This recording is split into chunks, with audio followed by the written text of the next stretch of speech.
Supposed to auto adjust.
No, they're reconstructing their entrance a little bit. Didn't they just construct it? They did it wrong. It doesn't meet ADA requirements. I'll tell you get wrong. Yeah.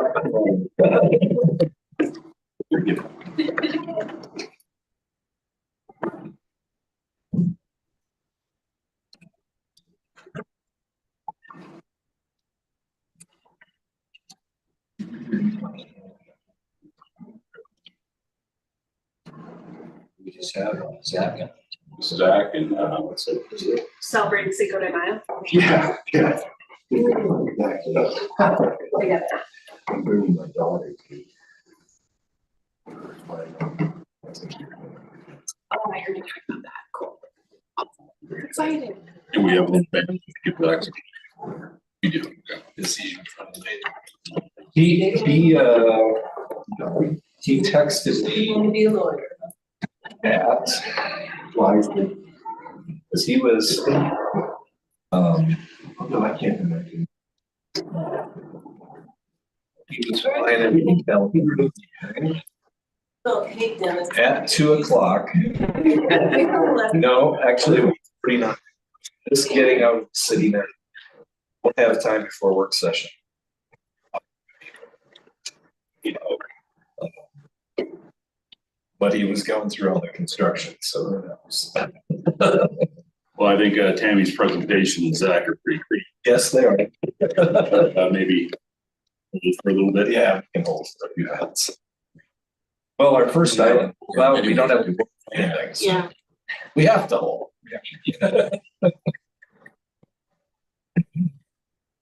I can ask him. Hopefully there's nobody else missing.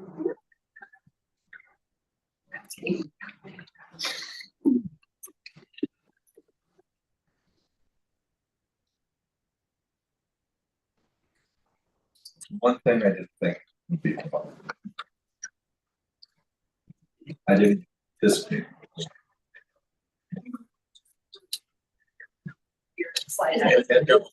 These days is always a It's a gamble. crap too. You're trying to time somewhere. Line and then adding a 70. Yeah. You're just begging.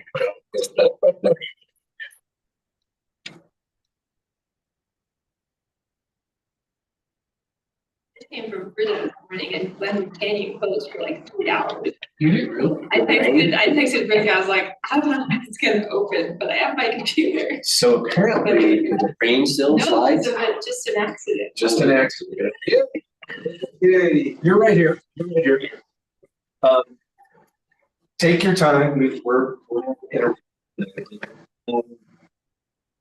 so Chris McGinnis reported to me out of the IMTPR Intermountain Transportation Planning Region meeting last Friday that a construction project, a major reconstruction of Glenwood Canyon this year is going to have 24-hour holds. In the canyon? In the canyon.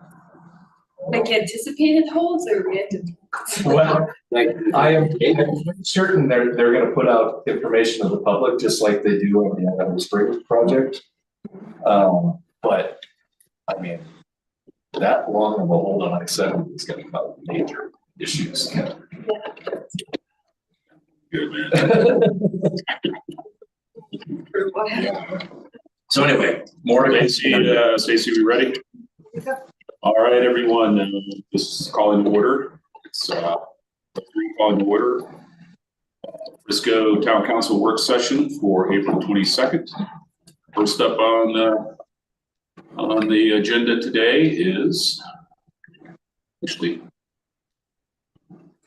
yes. the U.S. Forest Service backyard public comment letter from the town. So I'm hoping that you've all had a chance to review the draft that was in your packet. This is the second time, this would be the second time that we would be submitting comments to the U.S. Forest Service process that's going on that was presented to you at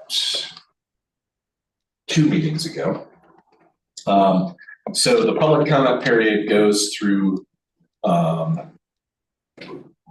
what the date is actually. There's actually two different deadlines. One, it depends on what you're commenting on. The comments that we're making follow the first deadline. But the deadline is before your next meeting.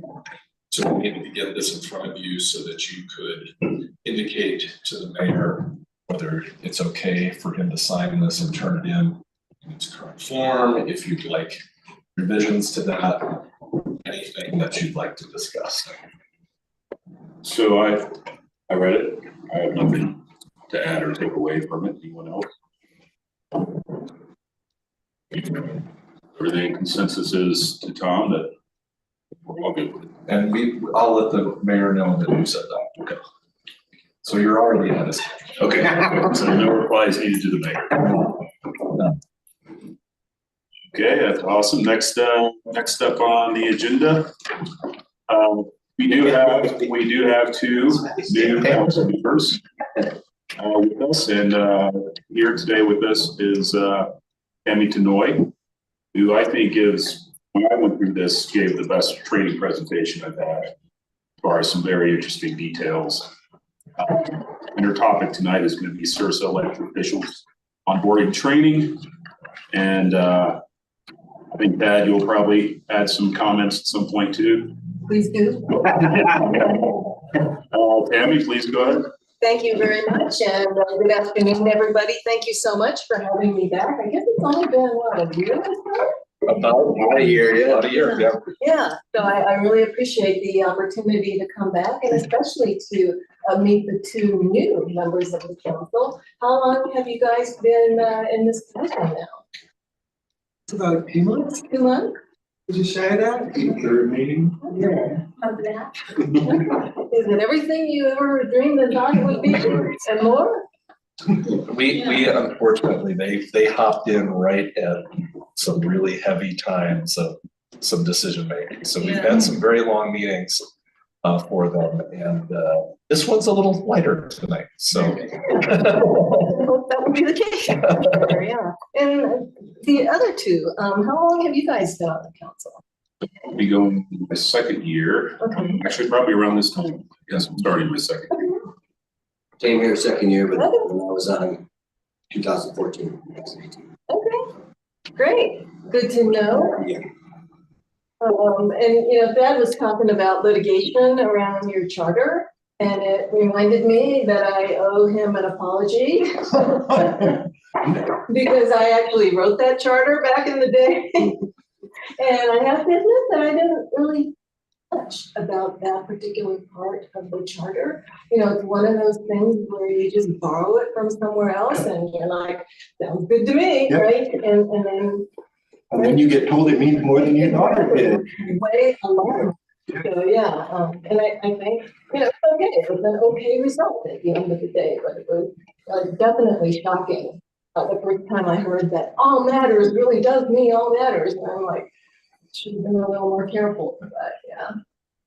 It's worked out well for us. Yeah, and it's a good charter. I will say it's one that I'm very, very proud of.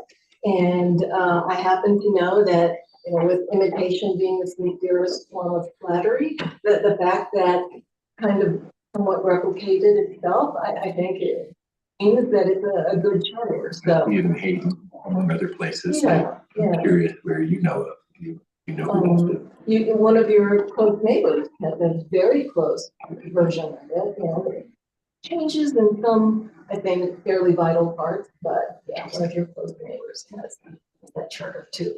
So today we're going to talk about 5 lesser known things about the elected official's job. And you can tell me whether I'm on the mark or not in terms of what I view as some of the lesser known aspects of the job. But first of all, congratulations to you on your appointment and to you all on your continued service to the town. It really is a wonderful thing when citizens step up to serve in their communities, because it's not something you have to do like jury duty, and it involves a lot of work, and some of it is thankless, and it involves a lot of late nights. So, the fact that you're stepping up to lead your community is really a wonderful thing.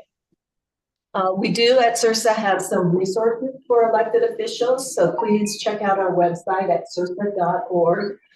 We were also very much instrumental in writing that publication that is before you, and we'll be refreshing that, I think, in the next year or two. But for now, I think it's still a pretty legit source of sort of, plain English talk about liability areas and how you can increase your effectiveness from a governance standpoint.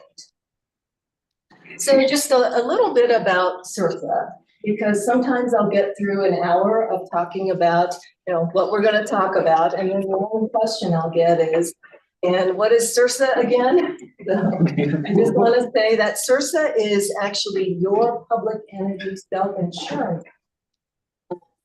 Frisco and the other communities that belong to CIRSA actually created CIRSA by intergovernmental agreement to be essentially your insurance provider.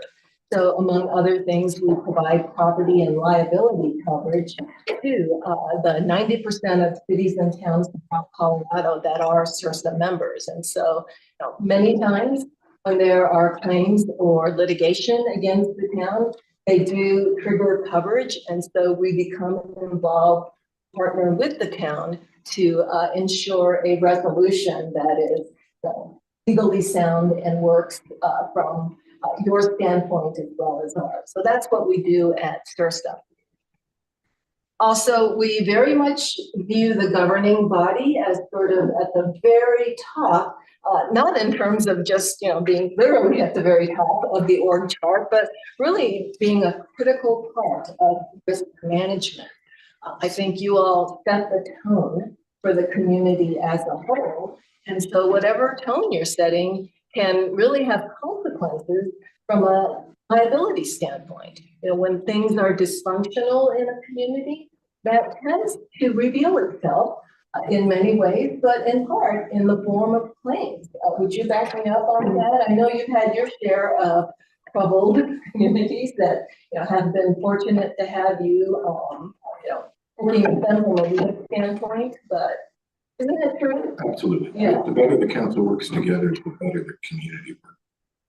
And the better the whole team in the town works as well.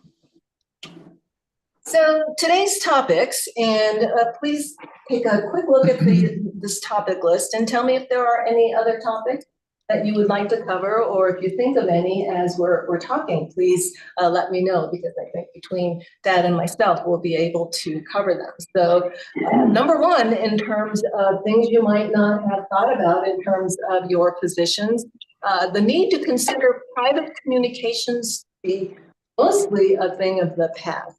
Maybe that's just a tad exaggerated, but I think it's pretty close to the mark that, the transparency laws that govern your communications, as well as the expectations of the citizens, does mean that private communications really need to be done very, very cautiously, if at all. And we'll talk in detail about each of these. Here's another one. You weren't just elected to be a legislator at the municipal level. You are now a judge too. Congratulations, judges. Did that surprise you a little bit, or were you familiar enough with sort of what goes on the town council that you were, you weren't shocked to discover, hey, I have a quasi-judicial role now? That surprised me when I learned that. Yeah, and the rules of engagement, as we'll discuss, are like radically different between your legislative role and your quasi-judicial role. Social media. Who's on social media? Well, who's not on social media, right? I am not on Yeah. social. Oh my God. The over 60 crowd. That's awesome. Actually, I'm on there primarily because I have dogs. They insist on maintaining a presence on social media, and they do require my assistance. That's pretty much it for me. Next, you're operating at high altitude, literally, of course, but also in the sense of where you are organization, and we'll talk a little bit about that. And then sort of related to that, personnel matters. You've got people to handle that now. And so there are some dimensions around that. So let's talk about transparency and open meetings and other laws that govern your communications as a council member. So we've got the Colorado Open Meetings Law, and it does apply to all meetings of the governing body. So this is a public meeting, even though it's a work session, and it's governed by the Open Meetings Law. Your boards, commissions, committees, etc., are likewise governed by the same set of laws. And I know we were talking earlier about, well, is there a quorum, right? There were 3 for a few minutes there. And the Open Meetings Law actually applies to 3 or more members of a governing body, if it's a 7-member governing body, or a quorum, whichever is less. So even though you wouldn't have had a quorum with 3 for the transaction of business, this law still would have been in effect. So 3 is the magic number when you have a 7-member governing body. Also, executive sessions. Have you guys been involved in any executive sessions to this point? We introduced that to him right away. Okay, good. Yeah. Super important, because those are like the only very limited circumstances when you can have a discussion away from the public eye. And so not only are there some, pretty strict procedural requirements, I call them the Miranda warning, but also some substantive requirements in terms of the very limited number of topics that can be discussed in executive session, and also some requirements around what happens should the discussion, as human discussions will, kind of start to stray away from those limited authorized topics. So it's an area where you really kind of have to hew to the straight and narrow and the letter of the executive session law, as well as the spirit, because it is easy to get into trouble. And at CIRSA, we've seen some litigation around governing bodies that played fast and loose with executive session and became publicly embarrassed as a result. So it is an area where caution is very important. Also, serial meetings have become kind of the focus of scrutiny and litigation. What's a serial meeting?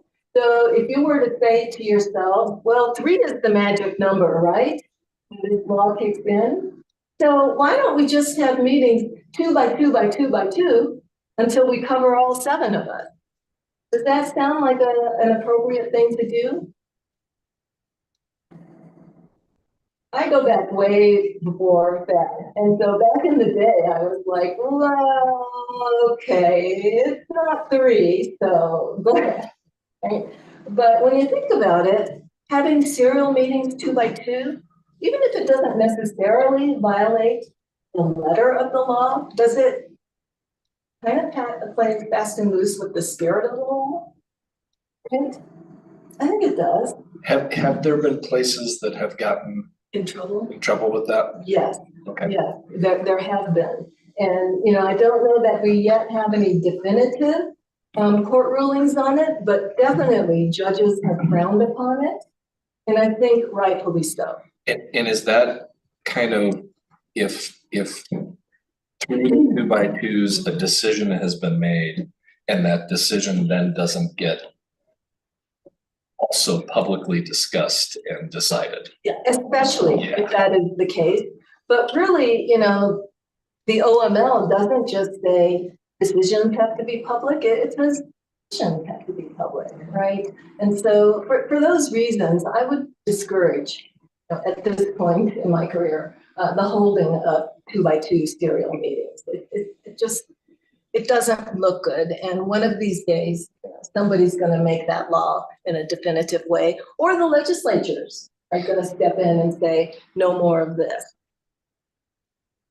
Let's see, non-meeting communications. So email, text, right? Social media. If more than one of you were to appear on the same place on social media and you were to start discussing public business, right, you can see how that could implicate the open meetings law, right? You're having a discussion, and there's the magic number. Same thing with email. This is where it kind of starts to feel a little non-intuitive, right? Because you're like, email is writing. It's not a meeting. But the OML actually explicitly says emails can be a meeting, right? And that's because as long as you're hitting reply all, right, you're having a public discussion, even though you're typing it rather than, speaking it. And so that is also problematic. Texting, same issue. And so texting can equally implicate the open meetings law.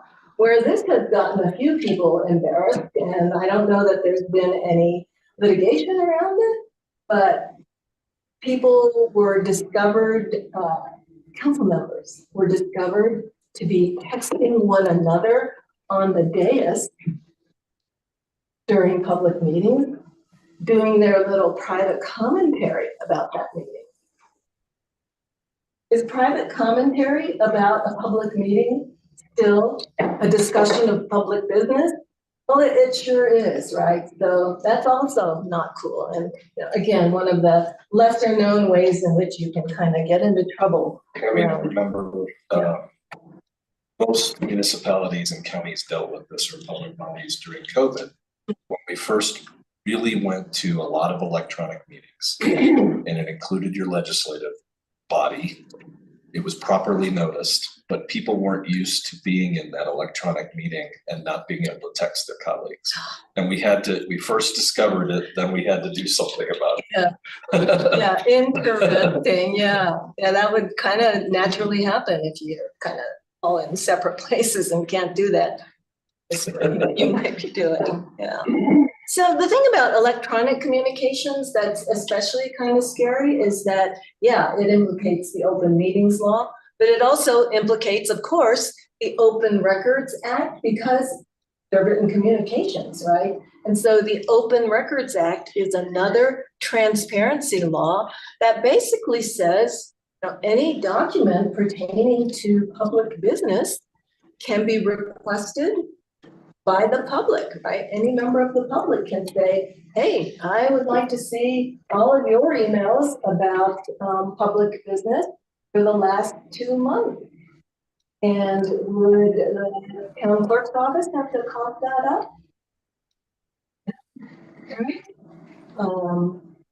Would you think you could say, well, I'll just use my official town email for that purpose then? But then I'll do my sort of, I don't want to say secret, but secret communications about public business on my personal account. Would that be a way to kind of shield your public communications by using your private email? No, it's a way then to expose your private email, right, to having to be rifled through to discover any documents pertaining to public business. And I don't know about you, but I would rather not have my, yes, I still have a Yahoo account.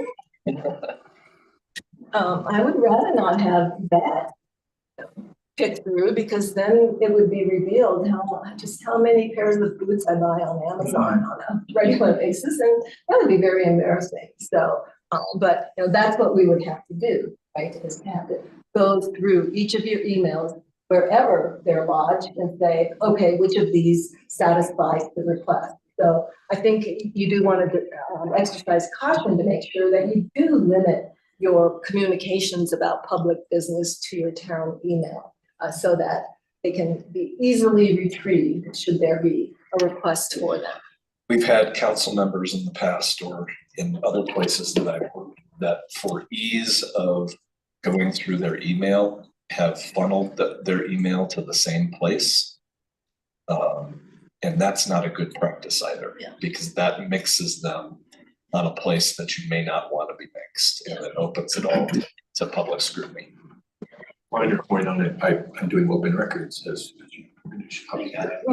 It's not just but they will go through your email. You can lose possession of your laptop for a great period of days while a forensic IT scientist goes through it, looking for and retrieving emails that you thought were deleted, right? That, as you probably know, remain on the hard drive of your computer until they get overwritten. So it's not just a privacy issue. So when can I have my laptop back? Issue. Yeah, good point. Or your phone. No. Yeah, good point. So caution, very important. And then, electronic communications of all kinds are potentially subject to the civil discovery process, right? So in the event that there is a claim where your emails could be implicated, there will be a hold, right? First of all, placed on that. And then ultimately, right, there could be a discovery process. And so you'll have opposing counsel, right, and their IT people going through those emails potentially.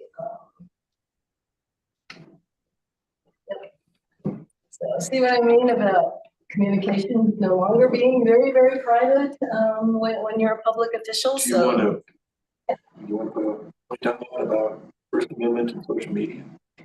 Let's Or read that? Okay. So yeah, thank you. Quasi-judicial issues. So your role as a judge, in addition to being a legislator. So clearly, right, you guys kind of understand and probably intuitively understand the legislative role, because there's lots of models for that at other levels of government. But not all of those levels of government also have members who have a quasi-judicial role. That's almost unique, I think, to counties and municipalities. I don't know about school boards, maybe there's a little bit in there, but municipalities are really where that game is strong in terms of having a quasi-judicial role for elected officials. So I would break out your responsibilities broadly into two areas, the legislative and the quasi-judicial. And then, if we compare sort of the activities and the rules of engagement that apply to each, you can almost see that they're black and white opposing. So legislative activities are the ones that probably came to mind, right, when you were first considering taking this office, right? You are going to listen to citizens, contact you about their priorities and their concerns. You're going to be potentially investigating those issues yourself, right? You're going to have opinion because you two are members of the community about those issues before they ever, right, come to the agenda of the council as a whole. You might even talk to each other, right? You hear about something from a citizen and you start talking about the issues. Not in a serial meeting sense, of course, but when I say don't have serial meetings, I don't mean don't ever communicate, because you will communicate, right? And if you're doing so in a way that's not intended to skirt the requirements of the open meetings law, then I don't really have an issue with that. I think you just have to be careful about the appearances. You might even work in advance to see if there's a consensus around a particular issue before you bring it forward as a legislative priority, right? Are these all okay, legislative activities? Absolutely. Right? These are accepted things that are part of the legislative process. And then ultimately, right, after all of this groundwork, there might come before the body as a whole an ordinance or other enactment that will have prospective application to everybody who is encompassed within that ordinance enactment. And so that's the essence of legislation, right? It's prospective in nature. It doesn't single out one entity or person or business. It kind of applies prospectively to everybody, right, that you intended to encompass. So that is legislation. And so when you think about the rules of engagement, pretty loose, right? They're pretty loose. Quasi-judicial. So quasi-judicial is literally the opposite in that it's not, a general ordinance of prospective application to everybody. You're taking action on a single entity's rights, a single person's right right? A single business group, right? Using already established law, applying that established law to the facts that you hear at a hearing, marrying up the facts and the law to arrive at the correct decision. So that is exactly what judges do, right? And it is so different from legislation. And so when you step into, right, your responsibilities, not really thinking about the distinction between legislative and quasi-judicial, it's easy to carry over the relatively loose way in which you do legislation over into quasi-judicial, and then you get directly into trouble as a result. But as long as you kind of say, okay, I'm issue spotting, I know this is legislative, or I know this is quasi-judicial, and then apply the proper rules of engagement to each of those, then you will not get in trouble personally. You will also be doing BAD a huge favor, because quasi-judicial matters can be appealed through Rule 106. Have you guys at this point heard about Rule 106? Yeah. Yeah. So it's the route of appeal for quasi-judicial matters, and it's kind of a slam dunk if you arrived at the right decision and you followed the proper procedure, right? Because there's a lot of deference granted to your decision as long as you follow the rules. It's like, what are the magic words that? Competent evidence on the record. Yep, exactly. And what does that mean, Dan? He asked me twice last time when that did. Remember? Say that again. Competent evidence means enough evidence of a proposition which reasonable minds could differ to the conclusion. It's pretty deferential.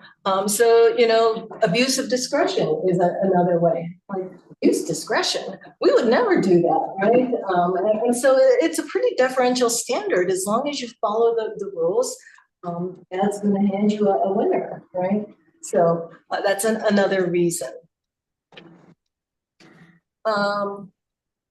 So at this point, you're very well familiar with what is quasi-judicial and what is not, and I'm sure to the extent that it's not clear, it will be pointed out to you this is a quasi-judicial matter. So there will be no doubt from that standpoint. But you know, if we go back to the things that you do for legislation, right? You can see black and white that these are things you do not do in quasi-judicial. Right? You do not listen to citizens contact you in advance of hearing the matter. Is that going to be hard to do at times? I would think so, right? Because one of the joys of municipal government is access, right? The fact that everybody knows who you are, they know how to get a hold of you, right? And so, they don't know these rules. Exactly right. Exactly right. Yeah. And so, you know, they may be surprised that you were so open to discussions on matter A, legislative, and then suddenly here's matter B, quasi-judicial, and you're like, get away from me, right? And so, you know, it is important to kind of arm yourself with what's okay and what's not, because if you don't, then you may be pulled inadvertently into activities that will, if not make you not an appropriate decision maker, at least create the appearance that you are not an appropriate decision maker. So listening to citizens who contact you in person, by email, on social media, etc., not something to do on a quasi-judicial matter. What should you do? I always say bring the attorney, because that's one of the things we're good for. But another thing you can do is say, you know, this is a quasi-judicial matter. Hearing has been or soon will be scheduled. And so the most effective thing that citizens can do is sign up to testify at the hearing so that all of us can hear what you have to say, and it can be on the record, right? So if you explain it that way, I think citizens won't go away mad or assume that you're, you know, kind of trying to push them away, right? There are good reasons why you should encourage them to come to the hearing or at least submit testimony for the record in some other fashion. So just to pick that apart a little Yeah. bit, when you say something is scheduled as a quasi judicial matter or will soon be, what if it's not scheduled yet and we don't anticipate it to be scheduled like a land use item that's being heard by your planning commission? But it has, every one of those kind of has the potential to be. But the council is the appellate body for the. Right, right, right. Decision, so they might as well be a decision maker, it doesn't make any difference. Okay. Yeah, that's a good clarification, you know, maybe it's not soon will be, but foreseeably could be. Could be, Right, yeah, foreseeably could be. So investigating the issues yourselves. You know, you guys each have strong opinions, right, about this community, its priorities, what you want where, et cetera. You may have subject matter expertise. A lot of subject matter experts end up on a council because citizens trust their expertise. But oddly enough, you know, when you become a council member, you guys become like the ultimate generalists, right? And you know, I mentioned you've got people for personality matters. Well, you've got people for subject matter expertise too. And so it's not incumbent upon elected officials to try to become subject matter experts on any given quasi-judicial topic, because that expertise will be given to you by those whose job it is to do that. And your job then is to make the decisions.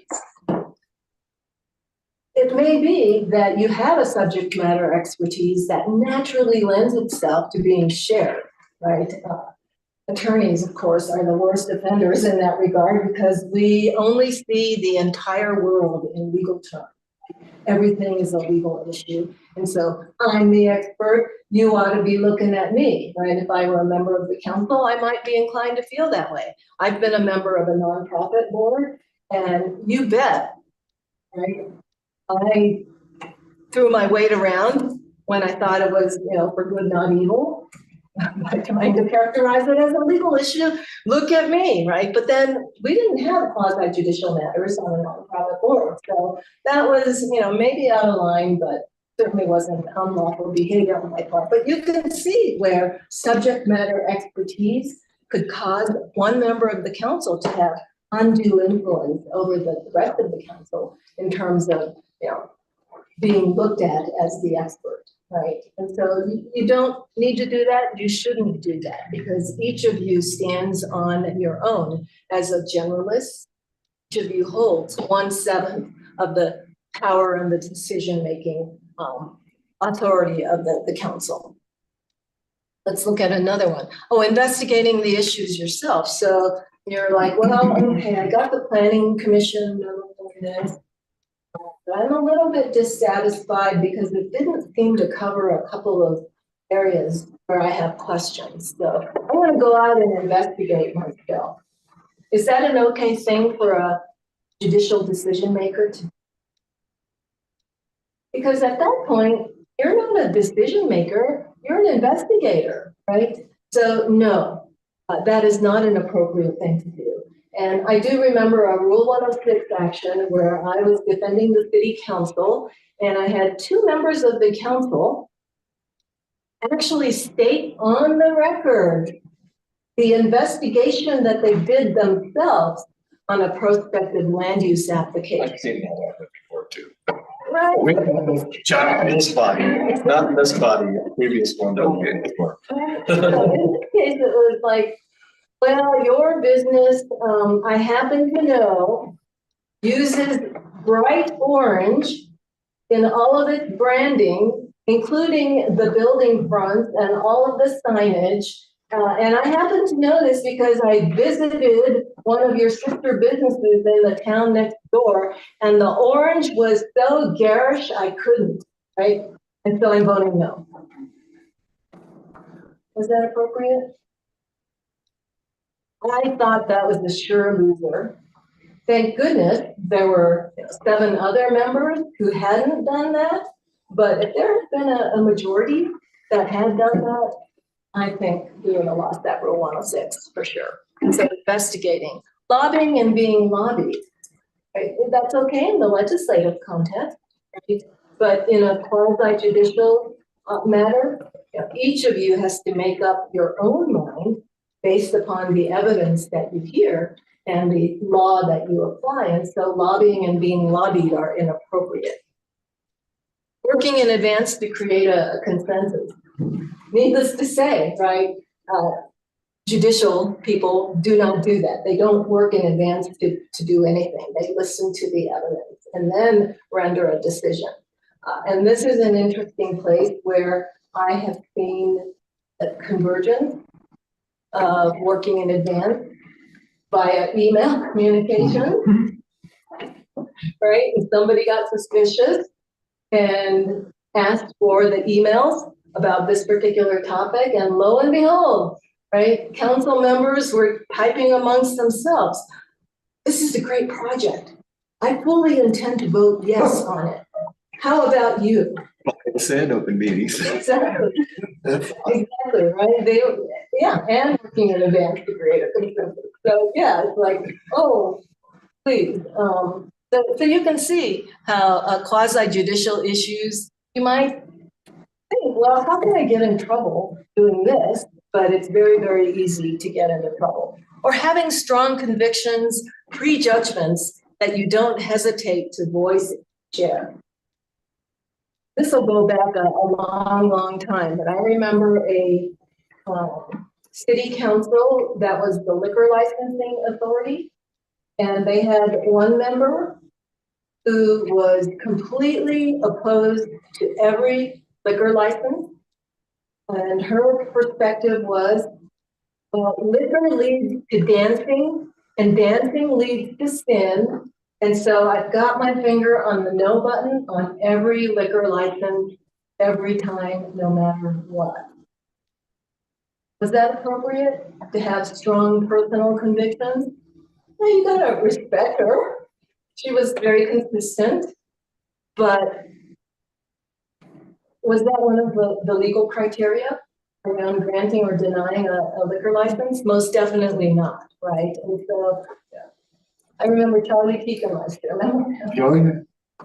He was like, I know we have this problem, but I can't fix it. And thank goodness there's only one. So we won't get in trouble as long as there's only one. But you can see now, right? If there was a substantial minority, or if there was lobbying around that perspective, then you could quickly end up with decisions that would be subject to legal challenges. All right, so that is quasi-judicial. I kind of covered it by looking at the legislative stuff, but does that make sense? Have I beaten it to death enough? Would you like to add anything else about that, Ben? Okay. All right. So it really is sort of a 1 hour training, and I want to get on to the next topic, but here are some suggestions. Don't make up your mind before the hearing. Don't make prejudicial pre-hearing statements. Don't speak with one side or the other before the hearing. Be careful even when speaking with staff about a matter, right?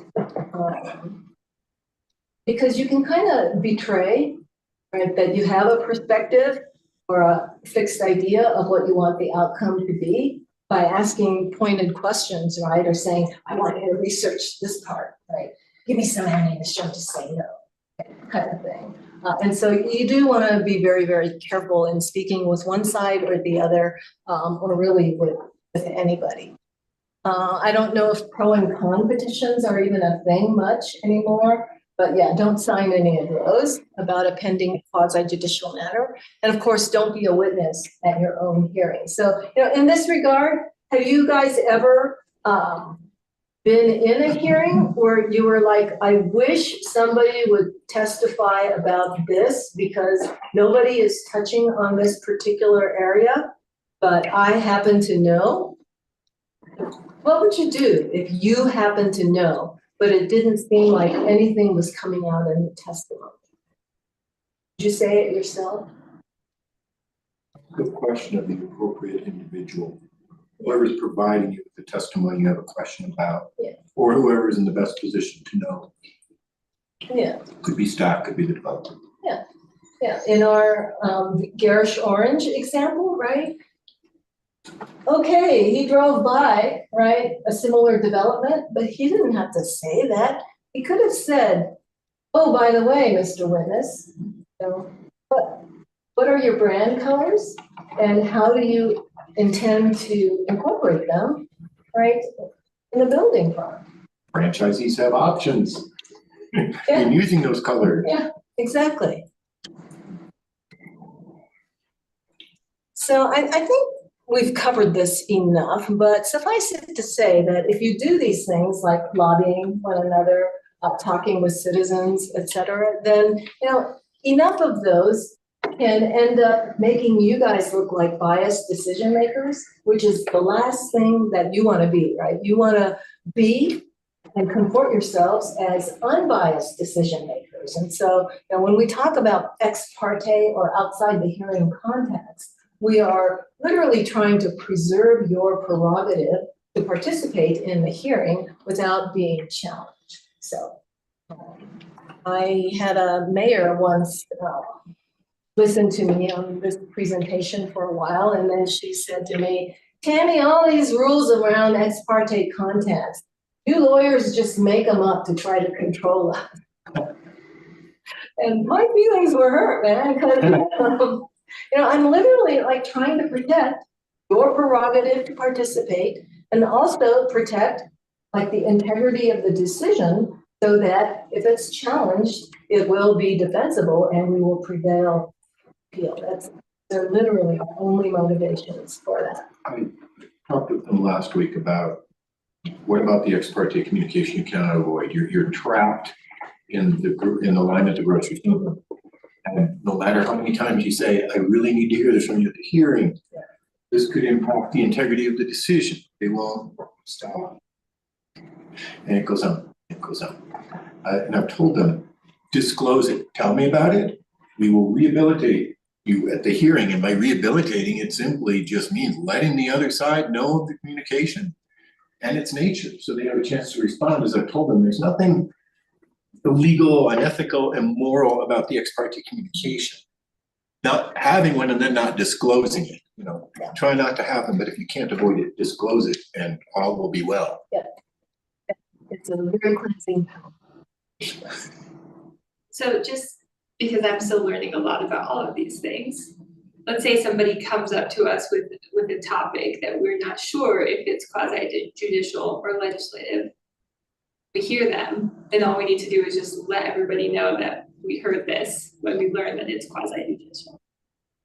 I think that's essentially correct, yeah. And you know, as you spend time on the council, you'll be able to issue spot a lot better, right? Most of the time, right, when citizens want to talk to you, it's on a couple of things.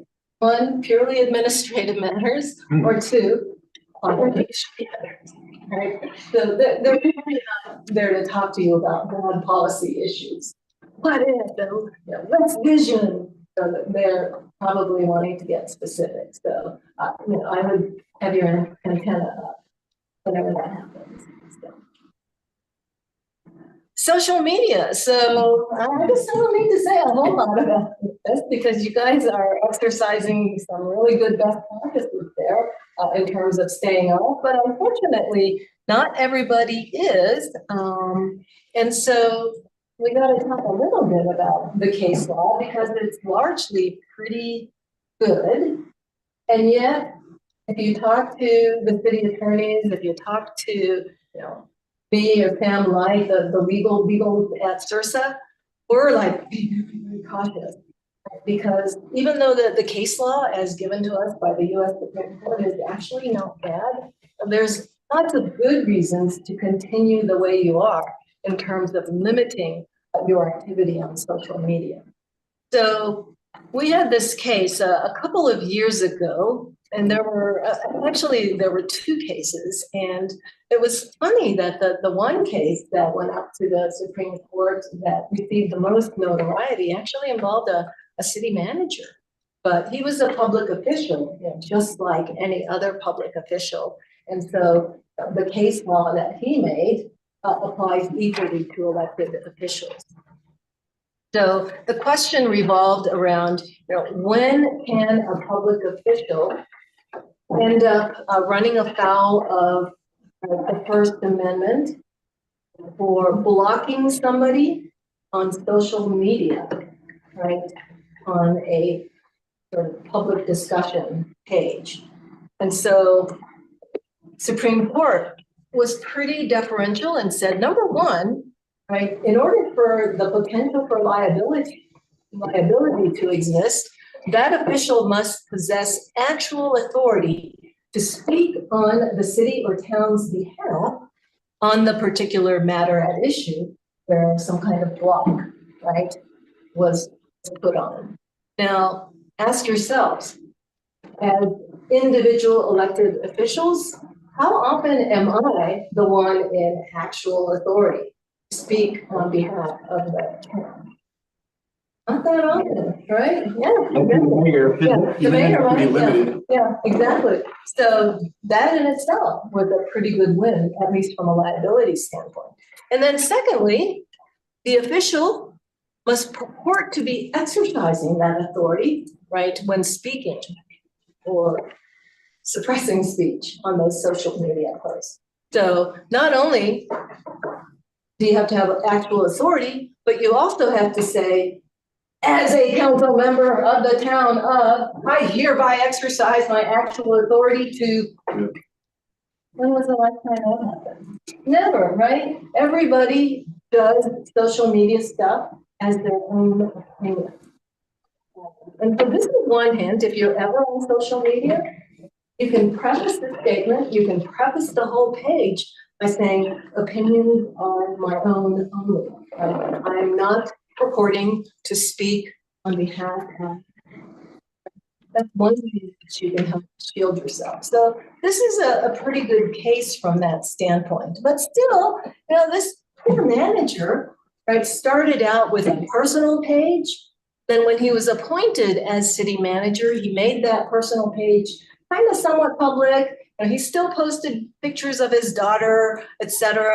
But he also started doing things like official city surveys, right? And things like that. And then when a couple of people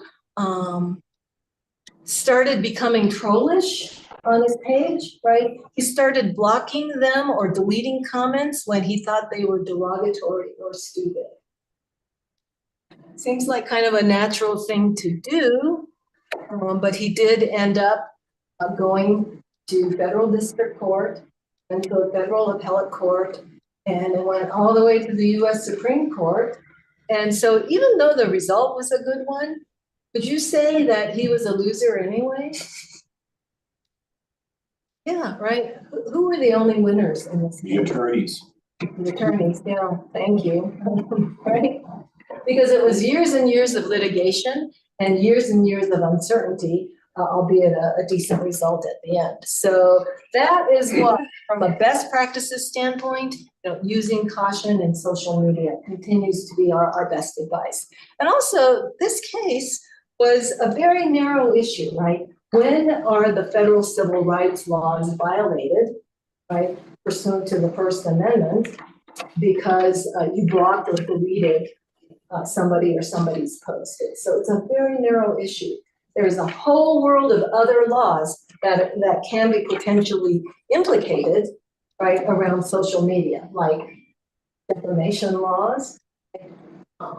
We already talked about open record issues and a host of others. And so, you know, keeping away from social media, or at a minimum, keeping it light, right, doing FYIs, not getting into substantive discussions or arguments, I think does continue to be our best advice. Now, when you have trolls, right, trying to attack you, what is it that they want most? Yeah, reaction, attention. And so not giving them that will keep you from being able to feed them. Now, I'm sure this is not happening in Frisco, but it does happen in other communities where individual elected officials start weaponizing social media against the public or even against one another. Not cool, right? It really does not, it's not a good look, right? When people are like, I'm not gonna say this to somebody's face, but I sure have no fear about typing it behind their back and hoping they see it, right? It feels so junior high when you see that happening, and it's really not cool. And it's really not productive. Right? If the idea is to forge a consensus around issues, to keep your agendas moving forward, then being on social media and using it as a weapon really does work at counter purposes with that. So legislative versus administrative matters, where are you focusing your efforts? So this is the most basic of org charts, but I think it's accurate to say that, you know, each community is kind of organized this way. We start with the ownership, right, which would be the citizens, and then governance, the governing body, management, your manager, supervisors and department heads, and then finally frontline employees. Accurate? Yeah, accurate, if very basic. I use this to illustrate three things. One, time horizon. So when you look at the time horizons of your frontline employees, they're pretty short time horizons, right? They're like, what do we need to get accomplished today? So they're looking at today. Your supervisors, their time horizons are a little further out. What do we need to get accomplished this week? What's on our work plan for this month? Your manager, you know, he's got his eye focused even further out, right? He's got a work plan for the whole year. Probably you have a 5-year plan, if not, right, longer in duration. And so his eyes are cast further out. But as the governing body, you know, your time horizons should be the furthest out of anybody in this organization. And I don't know if any of you are longtime residents of Frisco. Have you seen a lot of changes past 20, 30 years? Right? Huge changes, incredible changes. Thad and I and the communities we represent, especially in the Front Range, like some of them have become in many ways unrecognizable, right? And you know, I want to say for the better for the most part. Those were visionary leaders, right, who had their eyes 30, 40, 50 years out, instead of having, you know, their attention diverted to what's happening today, or even worse, what happened yesterday, right?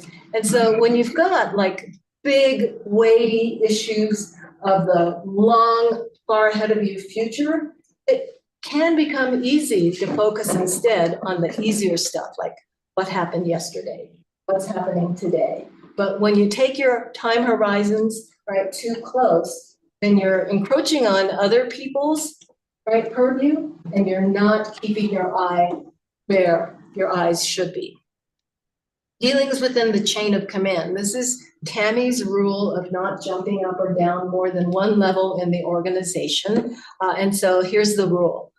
Frontline employees should not jump up more than one level, right? They should be dealing primarily with their supervisors. Read. On the other side of this, right, if you're a governing body member, likewise, you should not be dealing with frontline employees. You should be dealing with your own direct report. Does that make sense? Does that seem doable? Yeah, good, because I've seen this cause a lot of chaos within organizations, both ways, right, both ways. I've seen employees kind of say to an elected official, hey, right, I voted for you. I've got a problem with my supervisor. What are you going to do about it? Right. That's going to happen. You can't stop it. It's really in your response where, you know, things can go south or not go south. And I will mention in this regard that Colorado has had some recent laws put into place whereby frontline employees actually do have protected rights in terms of being able to contact elected officials, right? So they do have that one-way ability, right, to try to pull you in. So again, your response then becomes super, super critical, because just because they have that right doesn't mean you have to say, okay, I'll carry your water, right, all the way up if I have to, right? You can say, thanks for letting me know, right? I'll take it to him, right? And let him know what's going on. But these state laws really make it more important than for you guys then to have the right response.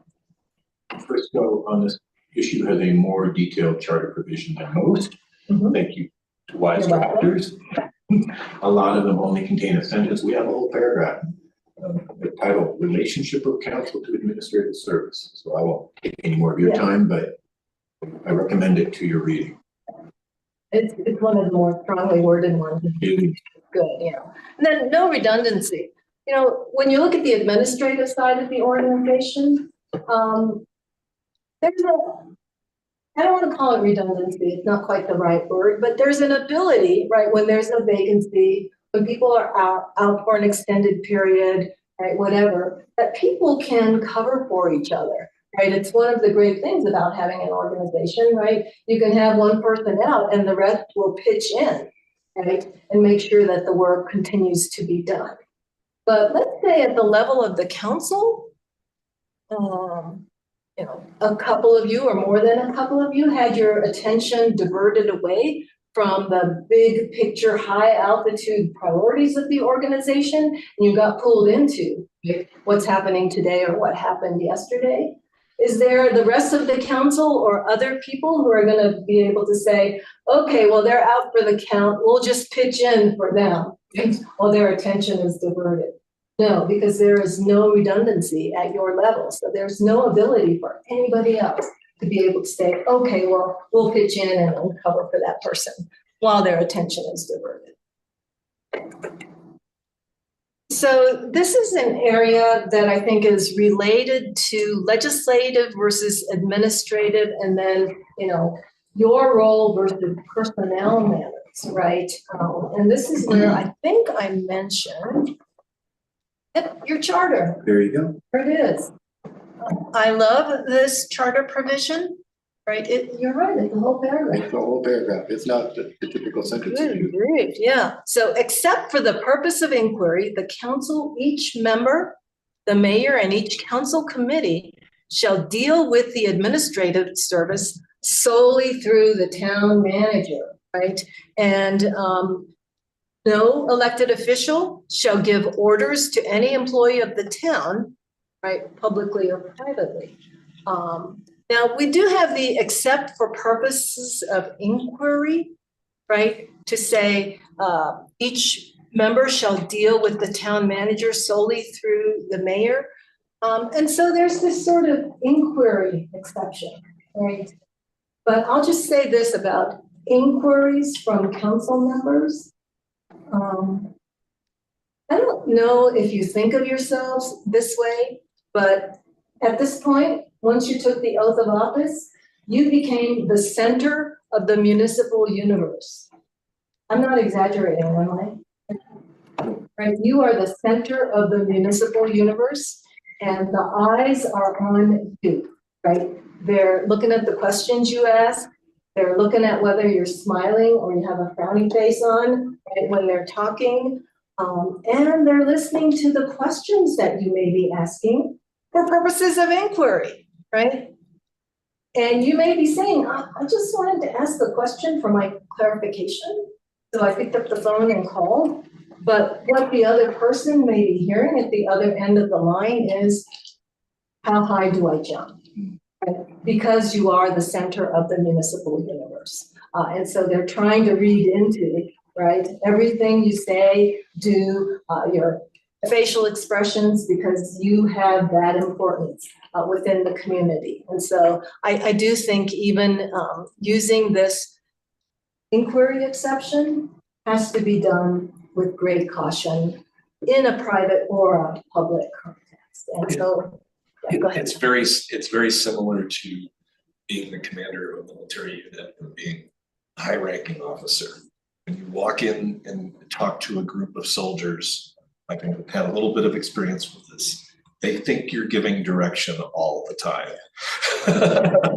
And so it's something that we talk about with the staff. We say a single council member never is giving direction on a matter.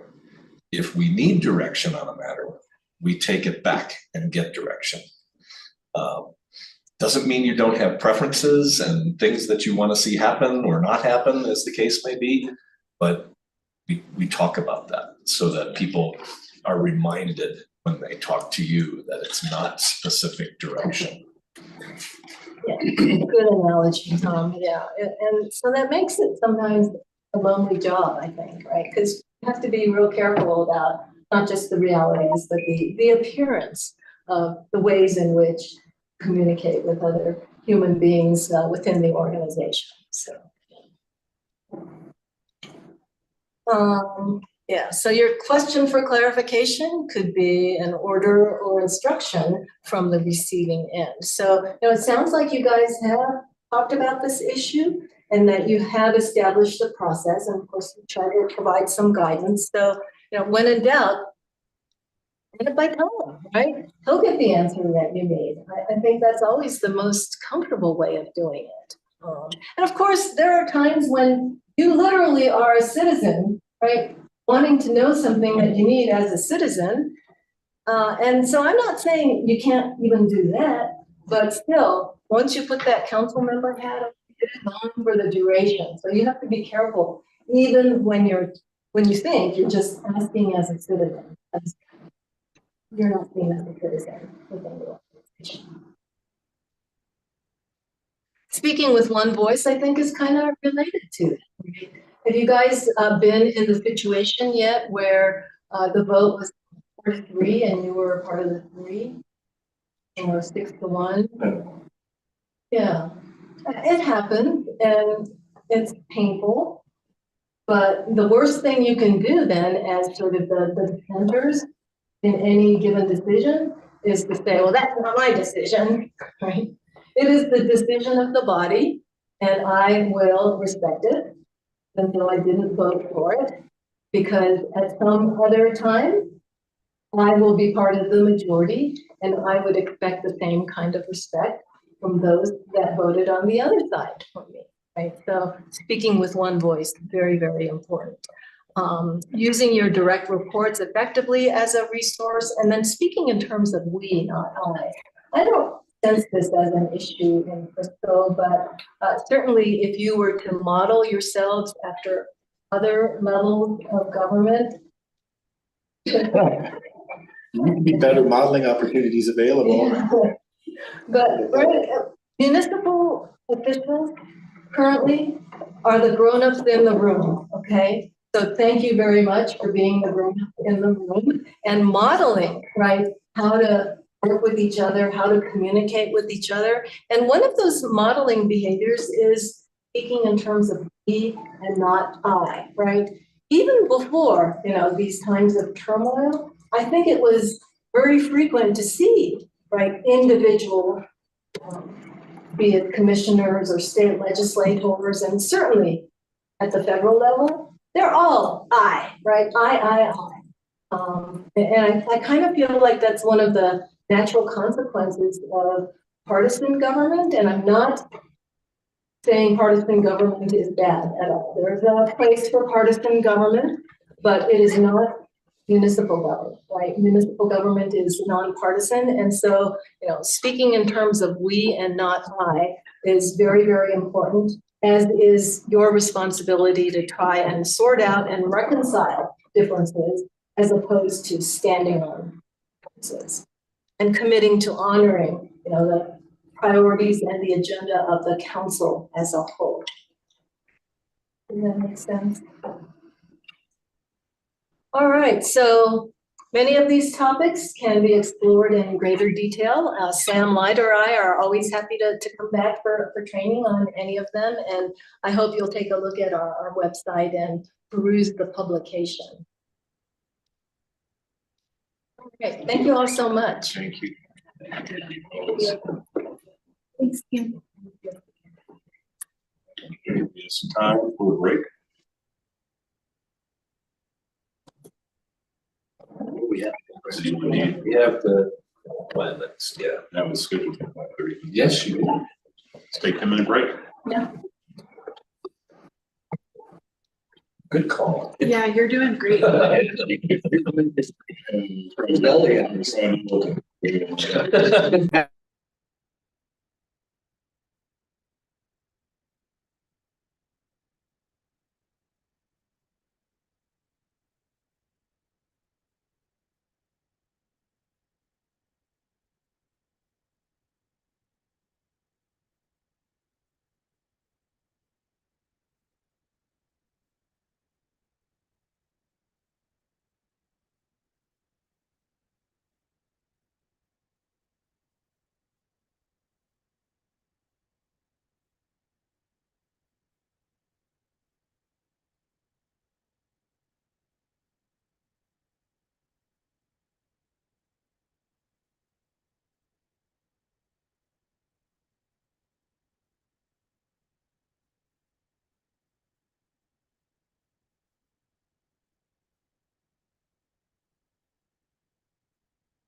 You guys are ready. It's ready, so perfect, just whenever she pops up there. Okay, I'm gonna email them right now.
Oh, yeah.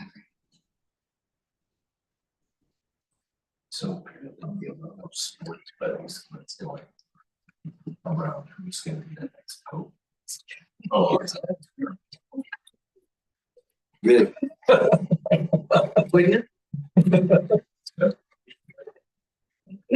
That truly means there's nothing sacred.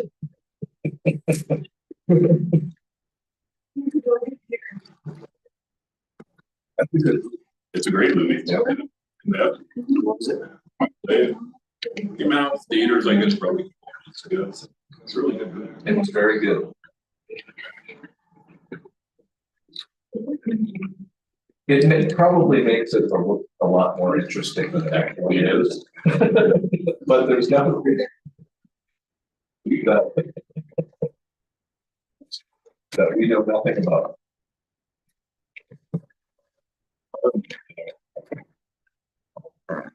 Pointed like 80% of them, right? I think Eric, he pointed about 80% of them. Did he really wants? Very time believing it that high. Because he was only 12 years. 80% of those who are living and actually get to participate, because you've got to be. Oh, I right. don't know, You have to be under 80. Yeah. So You have to be under 80.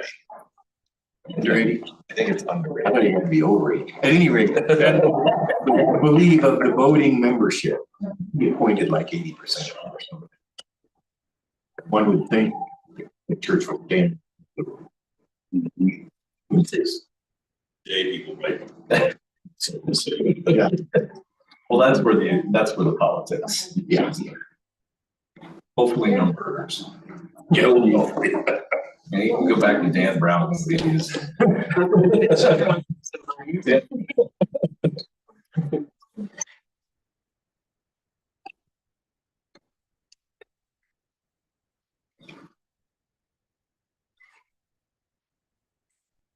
Thank you for canceling that. So quickly, thank you for your quick response. We're only talking about a meeting here, everyone, this isn't secret. Secret email here.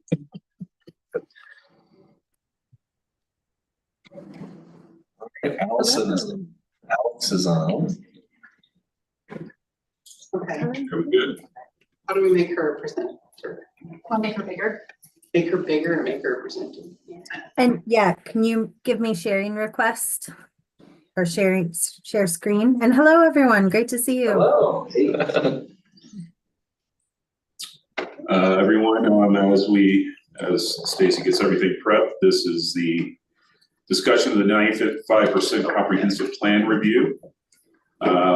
Chris Valdez, of course, Valdez or Valdez? Valdez. Valdez. That's all right, whatever. I don't want to be associated with an oil spill. Yeah. Of course, our town's preschool planner will, and we also have a presentation. Take it away. All right. Well, thank you for your time tonight, Town Council. We are so excited to present the 95% draft. It's really a quick work session tonight, and this is kind of like your last chance before we do the adoption hearing on May 13th. Put any last tweaks into it. In the staff report, you can see I believe we addressed all the comments from the 80% draft from the town council. So we're just super excited to present this plan to you. I'm really excited about the future of Frisco. So Allison, I'm gonna let you take it away. Oh, let me introduce her. Allison Colty with the design workshop. And then, okay, I lost Alex, but Alex was on there, also part of the team from design workshop. So take it away, Allison. Great. Well, thank you. It's so great to be here with all of you. And really looking forward to hearing some comments and feedback. We have a short amount of time, so I'm going to try and move this quickly to allow for you all to have a little bit of time for discussion. So I've got about 20 minutes of presentation here, and we know that you've seen and been extensively involved in this process, and so we may go through this pretty quickly, but please just flag if there's anything you want us to cover in more detail or write down any questions, and we're happy to address those at the end. So as you may know, we have a deep bench of consultants supporting this project. Jessica's been PIC. She's not able to be here tonight. She is on an airplane. But we've also worked with Tool Transportation and Planning and Spirit Environmental. And then with our in-house strategic services team to really round out the information that's ultimately in this plan. As you know, comprehensive plans are by nature comprehensive. They look a lot at land use, but also all the other elements of how the town works. And really thinking about how this is a place, Frisco is a place to live, work, and play all together. We're really excited. This plan's forward thinking, and it's, I think, really thoughtfully addressing growth and development for the future of Frisco in a way that's really just genuine to your community. We also want to make sure that we check all the boxes and make sure that it meets state requirements. We really wanted to make sure that this has realistic goals that can be tracked. I hope you can see that in this plan. But really at the heart of it, this is the community's plans. So much engagement really informed the outcomes so that it can serve as a path forward for your community. So this is just a quick overview of the last year. We kicked off this process last March. Kudos to the town for kind of 1 year of a comprehensive plan. It's a lot of work, and it was a lot of work by the town and the community to get to this point. So thank you to everyone who's been part of this process. And we're so excited to be here at looking at potential adoption for May of this coming year. And we'd also like to thank all of you who've been involved in meetings, in the working group, and especially staff. They have put so much time and commitment to advancing the plan to get here.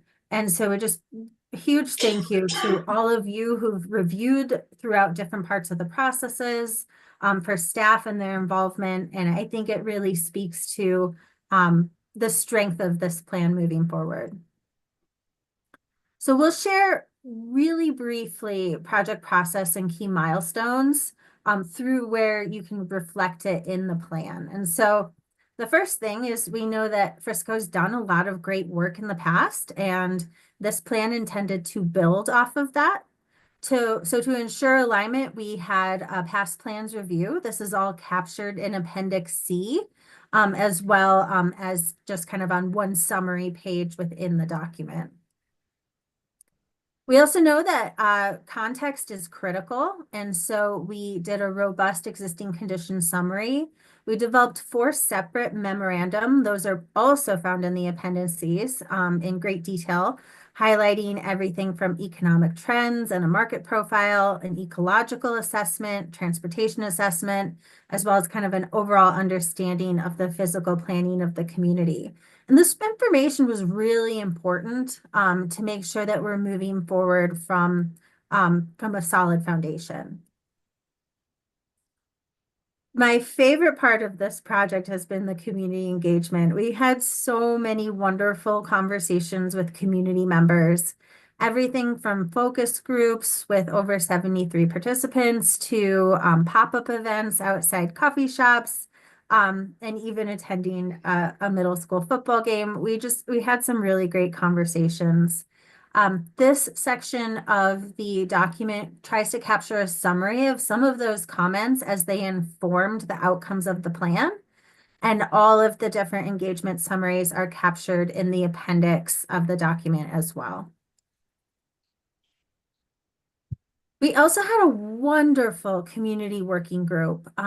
There were 20 different local partners and individuals who really gave their time to represent the community voice. And I was so impressed with their thoughtfulness, with their engagement and their understanding of the community to help us right size goals and strategies to really meet Frisco, as well as help to guide us through the process to make sure that, you know, this is ultimately Frisco's plan.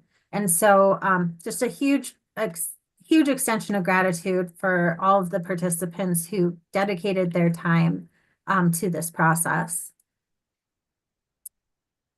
And as I've mentioned, this plan is truly Frisco's plan. It's been shaped by the community and staff and leadership of this town. And as such, we have the guiding principles, which really serve as the organization of the plan itself, and kind of outline the strategies in subsequent chapters. So this is the town's vision. This is the town's values, and that's really been a driving force within this document.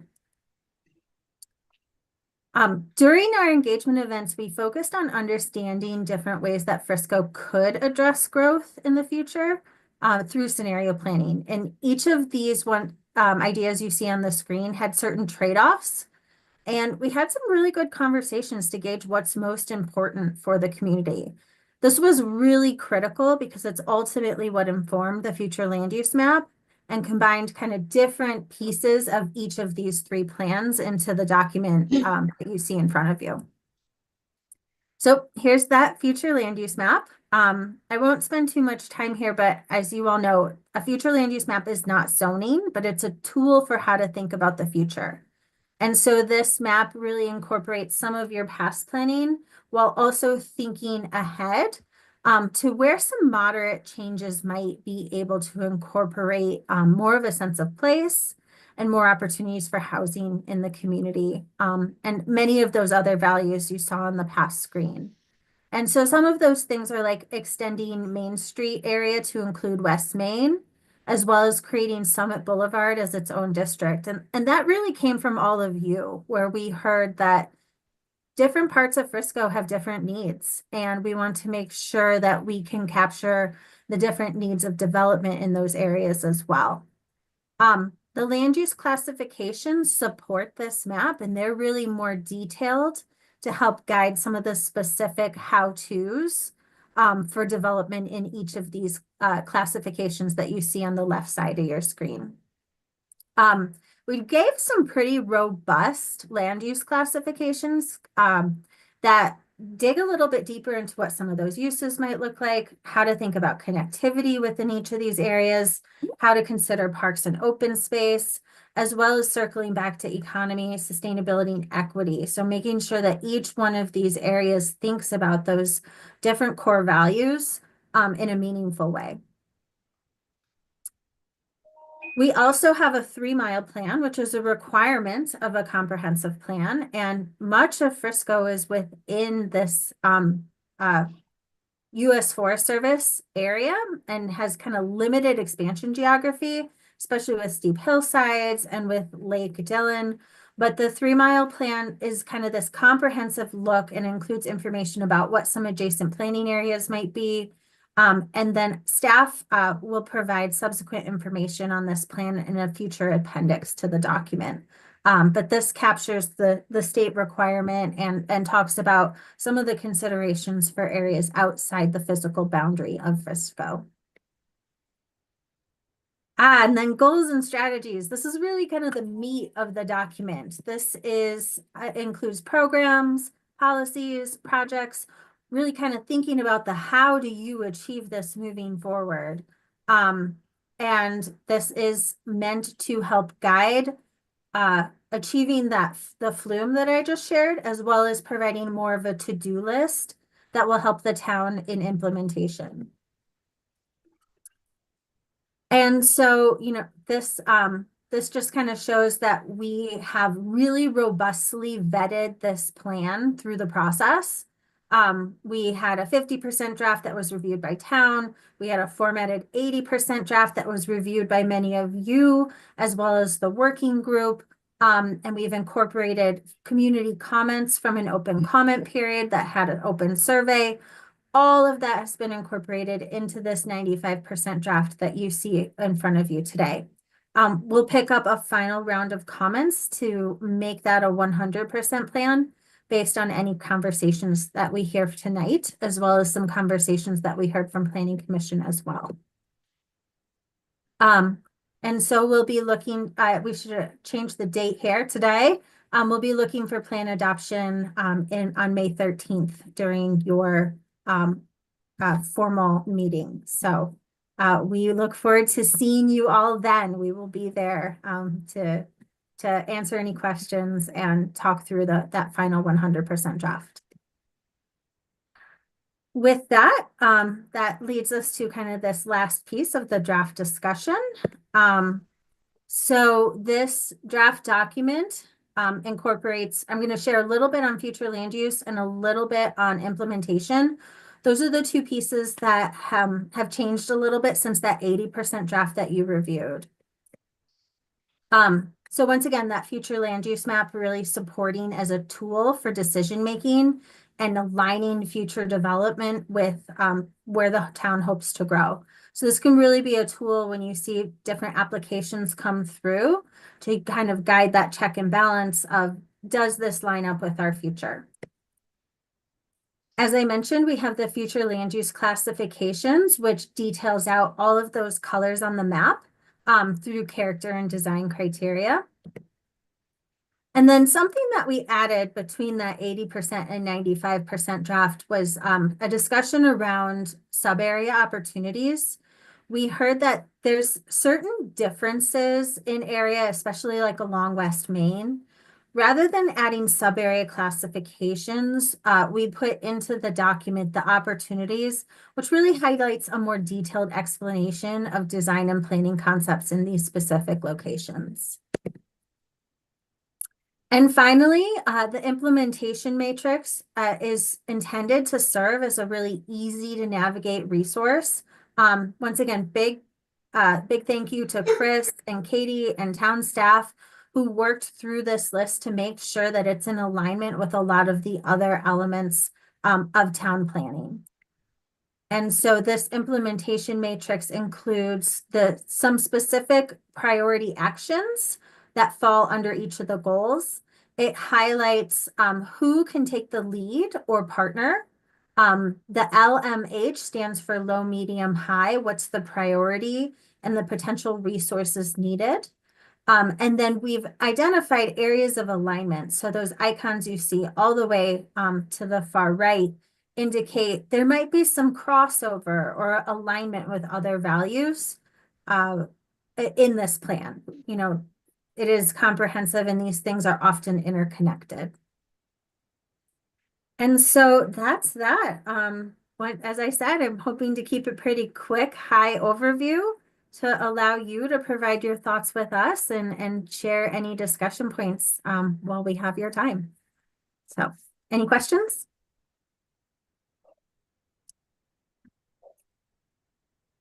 I know you and I have been through it enough, I think.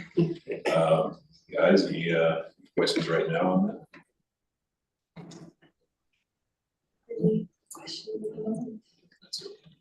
I do want to add with attachment C, what staff decided to do was take the approved CIP and compare it to the goals and policies in the comprehensive plan. And so some of the changes that we're still kind of massaging through is to make sure if something is a priority and funded and it's not mentioned in the comprehensive plan, we're going to get it in there before the 100% draft. Or if there's something that's in the comprehensive plan, unfunded, we don't see it happening in the next 10 years, we're actually going to modify that language to say if funding becomes available. Because we want it in the comprehensive plan in case a grant opportunity comes up, something like that. And we really want to make sure that something's already funded through the CIP, that we have that support in the comprehensive plan and other documents. A great example of that is the trail connection underneath the highway, Mhm. perhaps at 10 Mile Creek. You know, it is not something we're gonna fund ourselves. Right. It's gonna be an opportunity, and CDOT gives us an opportunity.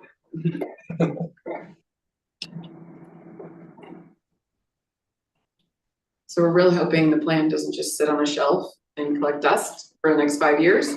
We really want this to be implementable and we work through it when we're doing development review. And Ryan and Rob, or Zach and Robin, sorry, our work did go into that. So if you did, I'm sure you read it. Or the second reading. What happens to it after adoption besides that we use it, obviously? Mhm. Does it get reviewed by a state agency in any way? So we do have a grant from DOLA, and what we will do is send the draft or the final plan to them so that we meet the grant requirements. But other than that, it'll kind of be up on our website, we'll use it. Hopefully, I know Allison said she's really interested in entering it for planning awards. So we shall see what happens with that. So hopefully it can be a guiding light for others. So all the partners that teamed up with staff, and they kind of out of the picture now, they still make comments occasionally or? Yes, I'm still getting emails from some of the working group, but it's not so much like change this in the plan now, it's more of like, when is it gonna get adopted? When can I share it out? When can I get it? Yeah. So, That's great. and then from developers, they're like, when am I gonna be subject to this? When am I? Yeah. Okay, that's it. Yeah. Thank you much for the presentation. I'm really impressed with all of it. Like I said before, like it's very digestible, really understandable for someone just walking into this now. And I'm excited about all the work you guys have put into it. Thank you. Yeah, it's quite the Quite document. the tone. It's mostly appendix, but yeah. I think it might be actually a ream of paper. I'm looking at someone printing up. If you want the night, when it's 100%, I'll make sure one paper copy will get a copy. Any other questions? Good. Chris and company, thank you for the presentation. And again, we're gonna see this on May 13th on the regular business part of the agenda. Correct. Great, thank you all. Okay. Well, thank you all. I just want to reiterate, it's been such a pleasure working with you and I'm looking forward to seeing you on May 13th. Absolutely. Thanks, Allison. Okay. Thanks, Alex. Thank you.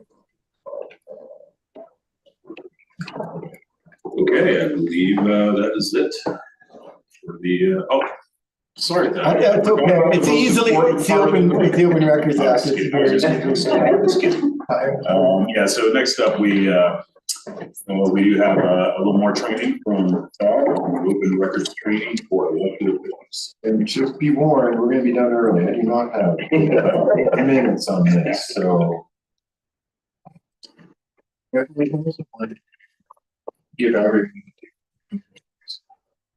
an opportunity to ask any follow-up questions you may have had.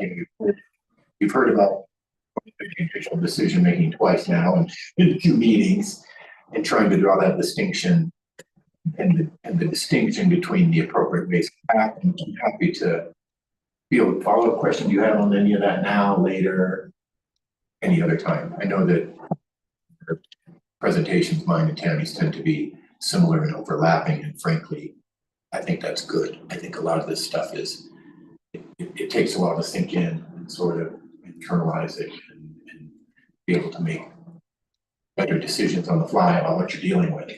It's also unfamiliar. So please, if you have any, I'm happy to do that.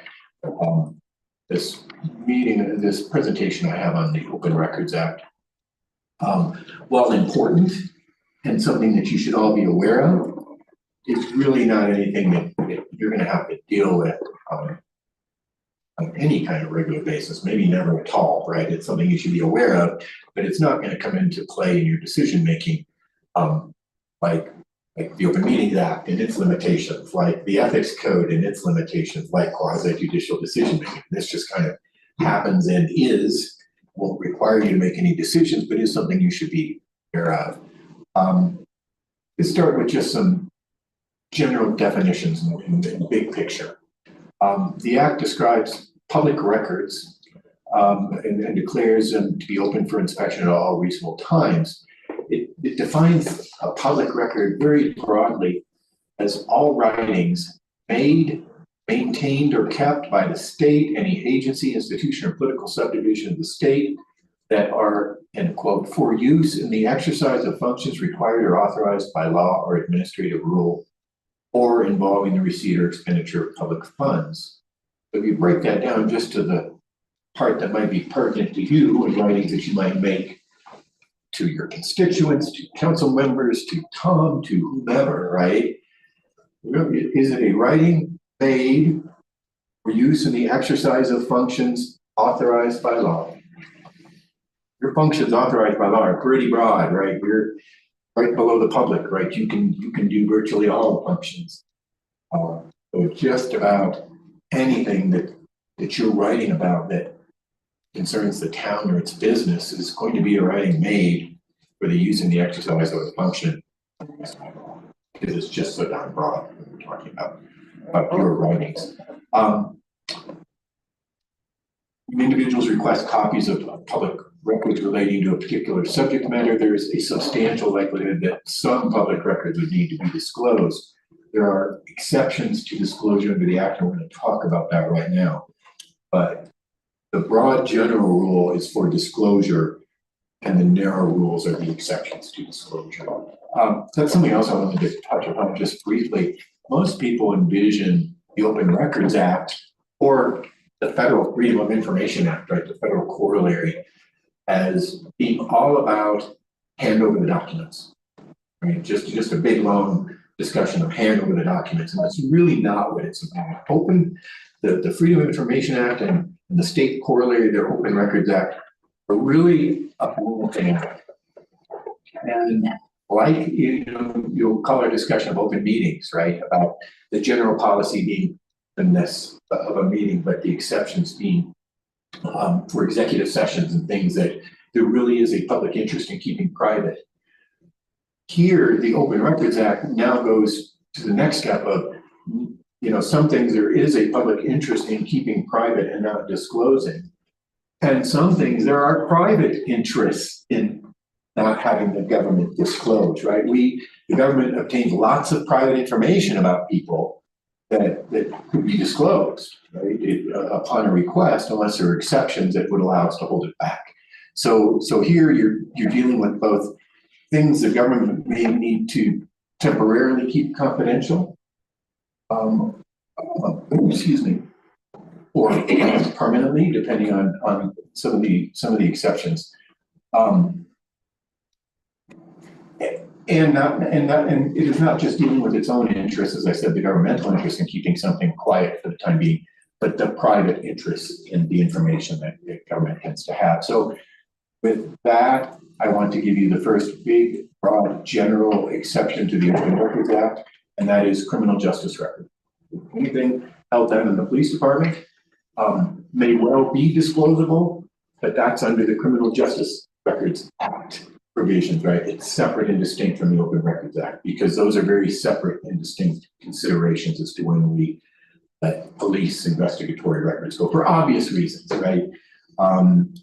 You could get open records requests that would ask you to reveal, the records that provide evidence of the current status of investigation, an ongoing investigation, right? You could, just all kinds of things that need to be kept confidential during investigatory phases that would eventually be revealed at trial and the like. So that's the first huge carve out is none of what I'm going to say today applies to criminal justice records. It's a whole separate act with a bunch of different considerations and definitions.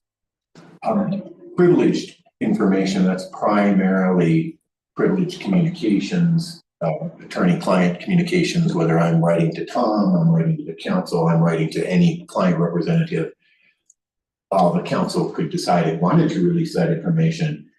It wouldn't be released without the council's approval because it's privileged and it is an exception to public records that need to be disclosed.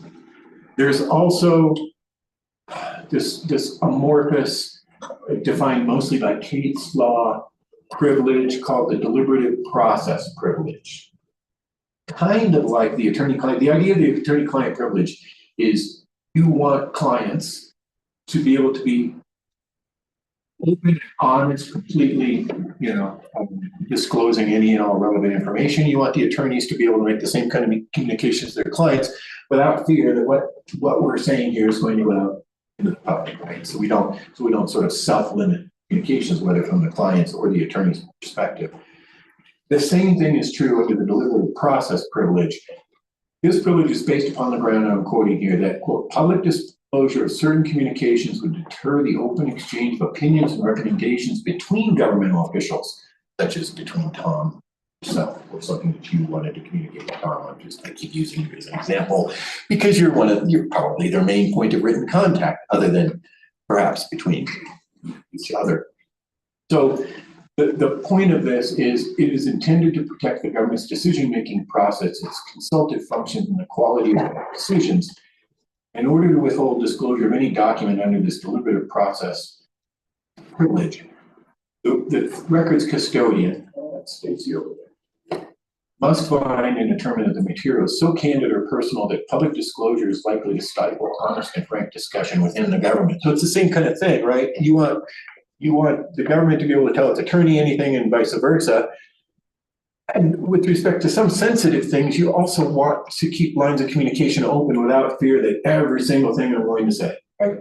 But again, there's got to be a finding that the material is so candid or personal that public disclosure is likely to stifle honest and frank discussion within the government. I have a hard time coming up with examples, but I will. Has that one been adjudicated? We don't have, we only have the definition from one or two cases. Gotcha. What it means. Let me give you an example. Something I think would probably qualify. Let's say the town was going to consider adopting regulations concerning or to put more detail on state statutes concerning disclosure of the residences of people who have been convicted of sexually oriented crimes. Okay. Let's say as a council member, you have personal experience in that area. And I don't know whether it's an experience about you, your family, your siblings, whatever it may be. And I could see communications, right, between each other, or a council member to the manager discussing the policy of this, revealing that information, saying, here, this is kind of personal to me because, and because of this, I believe that we ought to adopt, unless it's a regulation.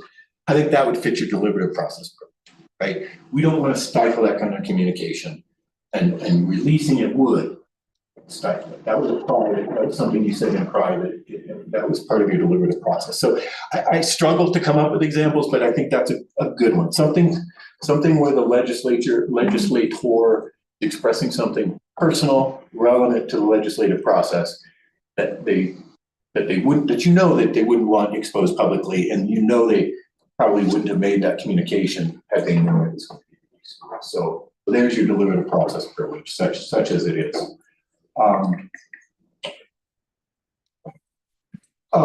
Certain correspondence of elected officials. So you can imagine, right, a letter constituent to their council member or one of their council members discussing whatever issue. That letter is open to disclosure unless it expressly says or implies by its terms that the constituent would not want the letter revealed. In that case, we can withhold it as under the exception for what's called certain correspondence of elected officials. Okay, so if the letter says, hey, please don't tell anybody that I did this to you, or you can imply it. We can withhold that disclosure. Mandatory, so as I said, the act is really this balancing act between disclosure and protection, both the things that should remain confidential with the government or private interest information about individuals that the government is holding. So the act is broken into three parts. Here are the documents you must disclose, which is very broad, as we discussed. Here's a set of documents that you may or may not disclose, depending on the public interest involved in the matter. And then finally, there's a list of mandatory non-disclosure requirements. So here you really start to get into personal interests of the individuals about whom the record, speaks. So, some of this is quite intuitive. Medical, mental health, sociological and scholastic achievement data on individual persons, right? We don't get a lot of that. School districts do. A ton of that. Personnel files. This is really an interesting one that again is counterintuitive. Here the act is really forming the balancing of letting the world know about the people who serve the public and letting those individuals have some measure of privacy. So you would think, well, if it's in the personnel file, we just don't have to disclose it. And actually that's not true because the act defines personnel files very narrowly. So, for instance, we must disclose overall performance evaluations, but not individual ratings on individual items. Right? It keeps making these. We must disclose how much money you make, but not your address. So it's really just balancing out there what things are really personnel files meant to protect the individual's personal interest, and in what part of those files does the public interest prevail, the public's right to know how its public employees perform, what they're being paid, etc. Another mandatory non-disclosure: trade secrets, privileged information, confidential commercial, financial, geological or geophysical data furnished by or obtained from any person. A rarely used exception that I'll give you the one good example I'm aware of. There's a municipality in the state that continued to negotiate with potential suitors to create a municipal geothermal power system, geothermal heat system. In receiving proposals to their RFP, this is kind of cutting edge technology, geothermal, and different folks are doing it different ways. And so when they have come in to pitch the municipality, they said, here's what we do, here's why we're better, here's our technique, blah, blah, blah. A lot of that stuff have to be withheld as trade secrets. Those private parties always also want the deal that you just made with them to be secret as well. And you always say, no, that's, your public deal with the public entity is not one of your trade secrets. I understand you don't want your competitors to know. But so again, the line between the private interests of the commercial entity and the public's right to know. Here's an interesting one that got added in more recent years. Mandatory non-disclosure: names, addresses, telephone numbers, and personal financial information of past or present users of public utilities, public facilities, recreational or cultural services that are owned and operated by the state, its agencies, institutions, or political subdivisions.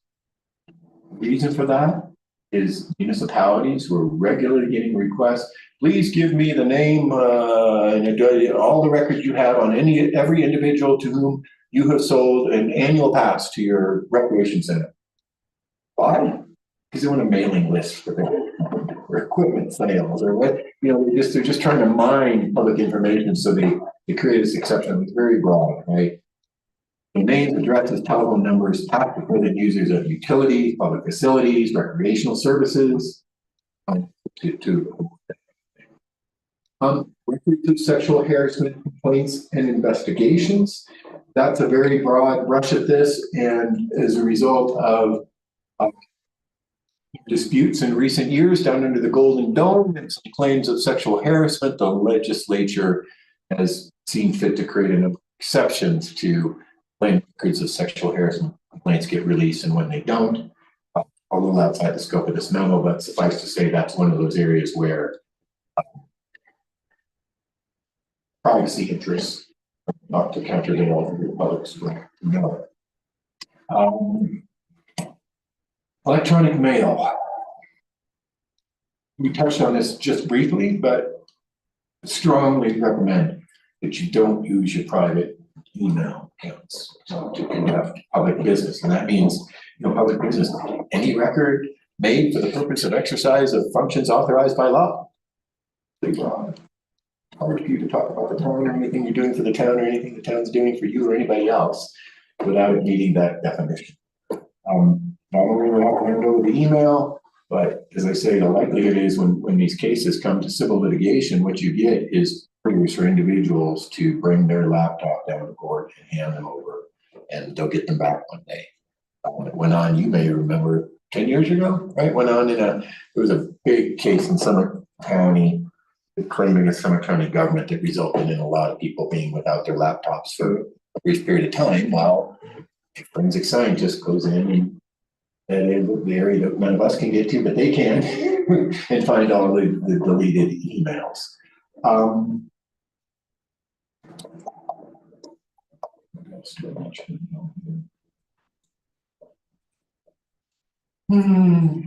Was that time the old mayor? Miles Porter?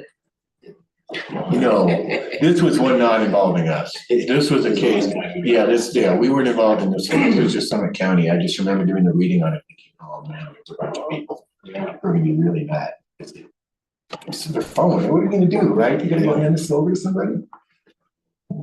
Just do. Go to the Apple store first and get another and download all your stuff. Zach, can I ask a quick question? Sure. In reference to the laptops and private email, what you and Tammy were talking about earlier also. So, Robin, is that a town laptop or is that your personal? So, me and Zach here, because we're wise men, we have Apple products that we are in love with. Now, That was an important reading. So, what I use on mine, I don't know if you do, so I use the Apple Mail client. So I pull up my mail, and it has all my various email addresses. Yeah. Now, I'm only doing town on my town email. When it's going through somewhere, something I'm sure to do with Apple to eventually work through this client. Do you think that would result in? Yes. Yeah, I thought it would. Right or wrong. Right. And in that practical case, I mean, that's the reason that I only, wherever I'm accessing my town email, I do so through the browser, through the Microsoft client. Always browser. I'm always using that instead of Going to a client. going to a client software on my. I had a feeling that might be the rule. Sure. The remainder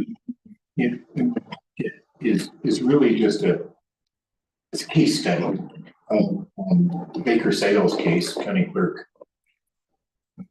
County was a guy named Tracy Baker, and he had an assistant named Lisa Sale, and the assistant brought a sexual harassment, hostile workplace environment claim. That claim was learned by the local press, and the local press made a request for any and all emails between Mr. Baker and Ms. Sale. The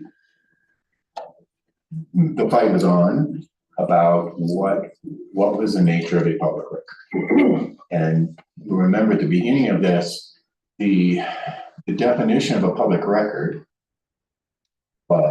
is all writings made, maintained, or kept by the state, any agency, institution, or political subdivision of state that are for use in the exercise of functions required or authorized by law, administrative rule, or involving the receipt or expenditure of public funds. So, as you might imagine, it's not too hard to argue that romantic emails between Mr. Baker and Ms. Sale were not writings made for the use in the exercise of functions required or authorized by law. Right? They were having a romantic relationship, right? It had nothing to do with that. But the argument that went all the way up to the Supreme Court was, well, wait a minute, that's just one problem. The other problem is, or these communications or records involve the receipt or expenditure of public funds. But after all, these were public computers on a public email server. that Arapahoe County was paying for by definition, because they use this equipment. This involved the use of exercise, involved the receipt or expenditure of public funds. And so this goes all the way up to the Supreme Court.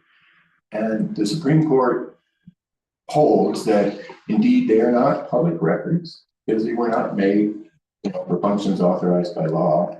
And neither does the fact that public computers were used and public email system were used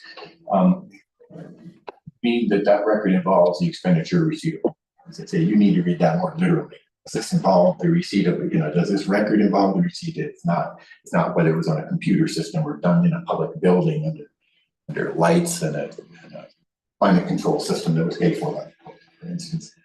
I like this case both because it's a really good result that really explains the difference between what's public and what's private. I also really like the quote.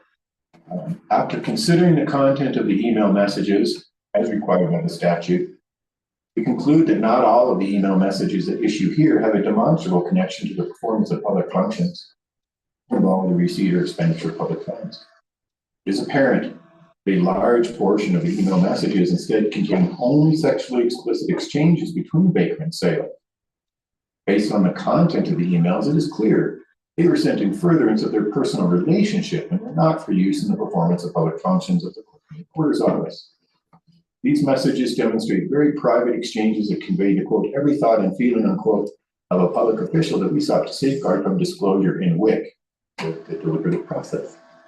So intensely personal that we wouldn't have these communications where, we knew they're going to be disclosed. The only discernible purpose of disclosing the content of these messages is to shed light on the extent of Baker and Sales' fluency with sexually explicit terminology and to satisfy the prurient interests of the press and the public. It's just hilarious. So at any rate, this is meant to be more in the form of a friendly reminder, be aware, almost anything you're going to write is going to be a public record. There are some exceptions, they are limited. Could apply, but not likely to instances. And if you aren't able to sign an affidavit at the end of the day that says, I have only ever communicated about town matters through my town email address, the likelihood is that your email would be examined. If it became relevant. And that's what I've got. So would that mean if theoretically, if it got to that point to where they then say, well, we're not so sure you will be used for email, we also want to look at your operation.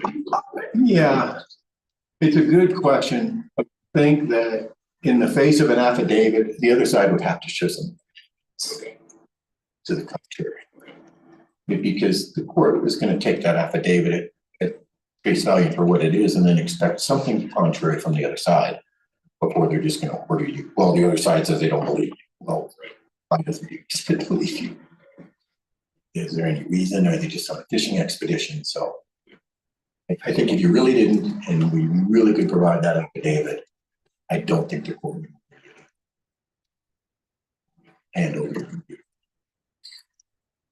How does that work with texting? Same. So I didn't get a new phone number. Okay. So if I'm like texting somebody, then it's all of my phone records. Gotcha.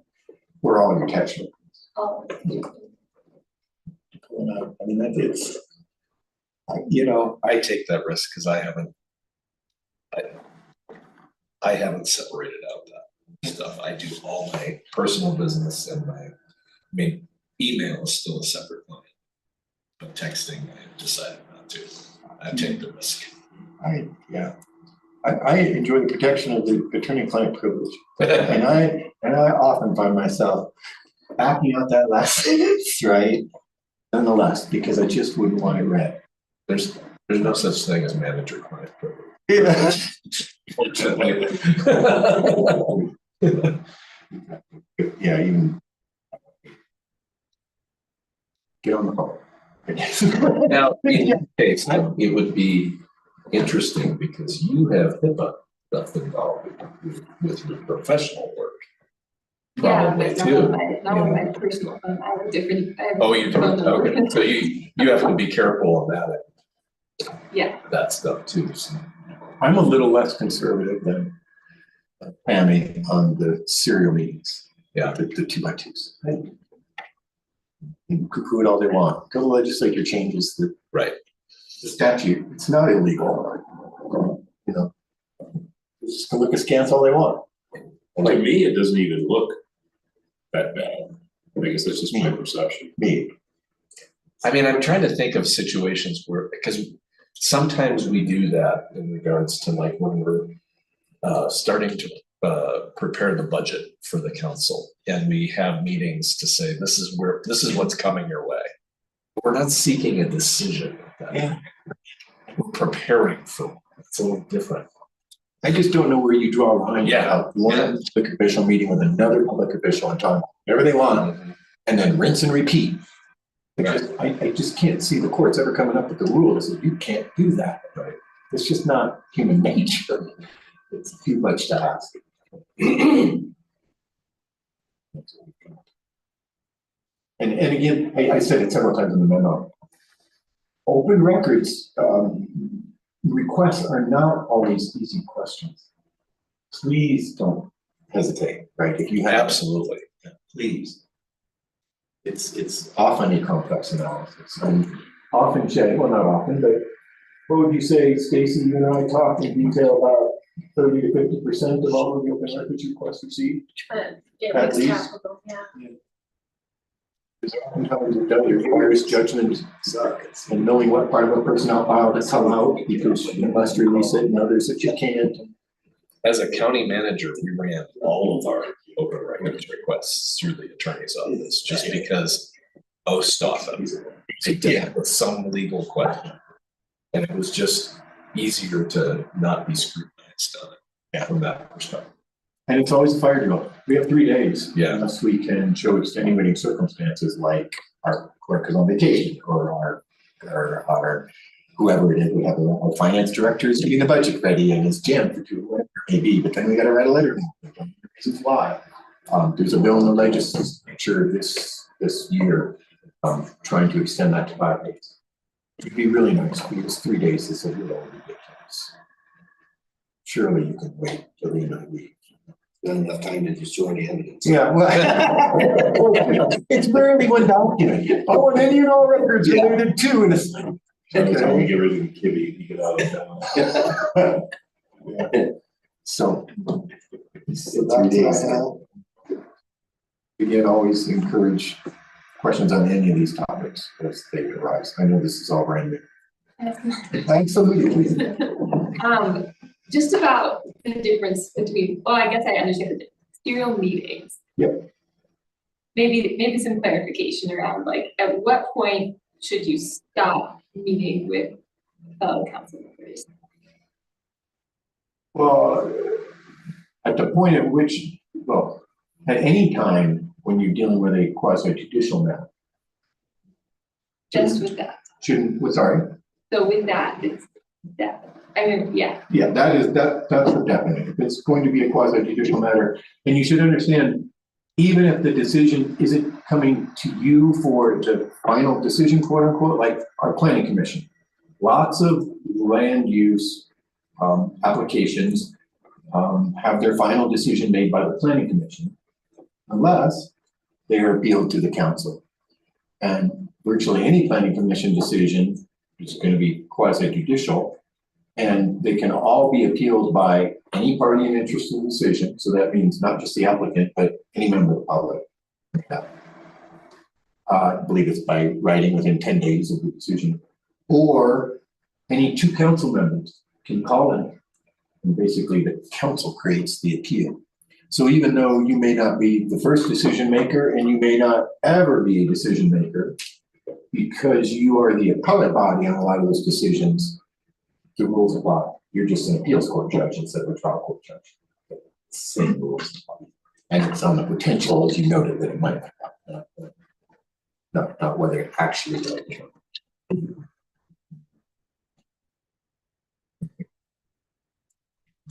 In terms of like legislative decision.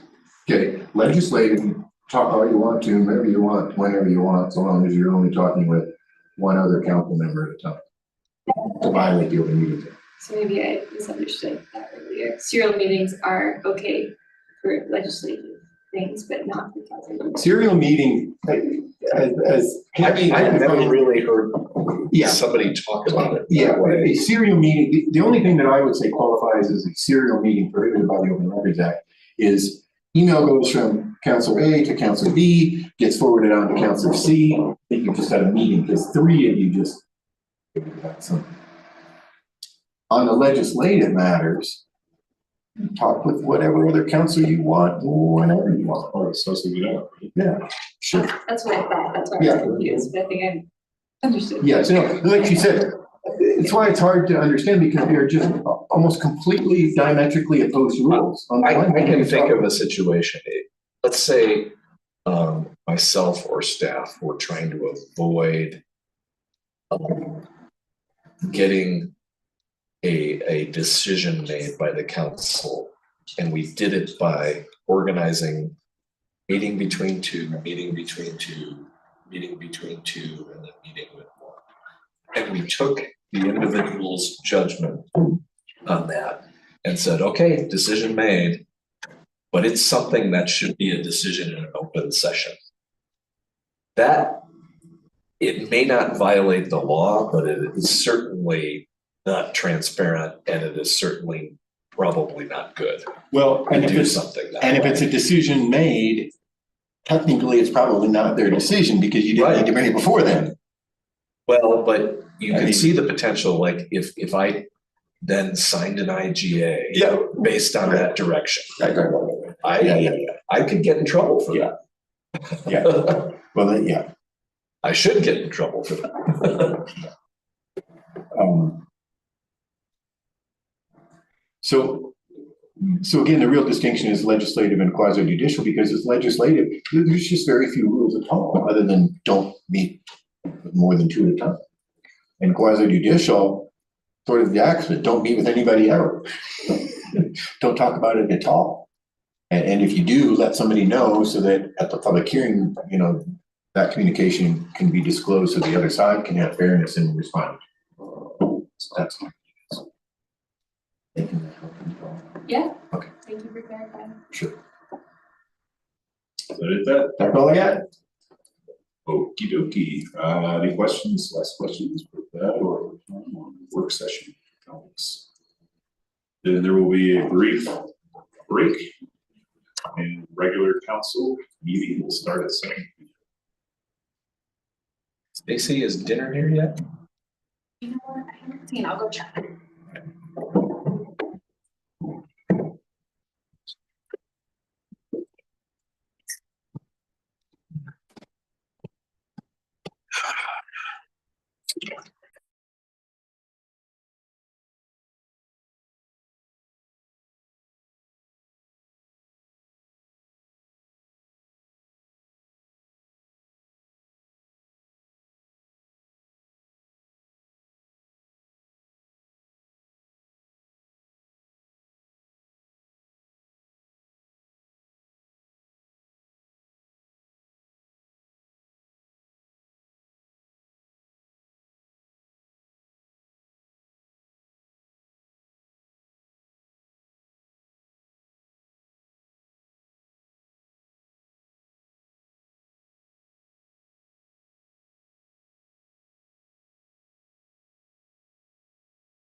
Be nice and sit Chris and Tara. The three of us back here. Although, you know, it's flavored tobacco ban tonight. Okay, I'll grab some more chairs. You think? Yeah. Yeah. We will have high school students. Really? On Florida or something? That's true. I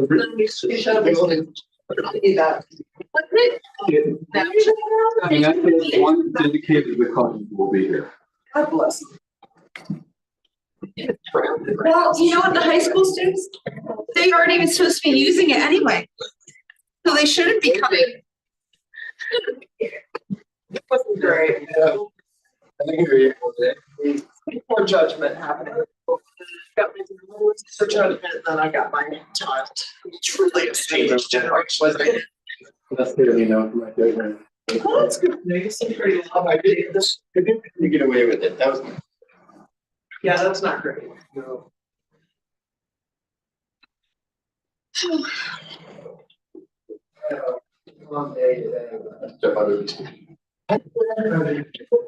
The road at 95 miles an hour and the next person goes by at 65 and get pulled over to speed. Well, maybe. Oh, wow. Not muted. We could hear all of that conversation about the smoking and kids using their.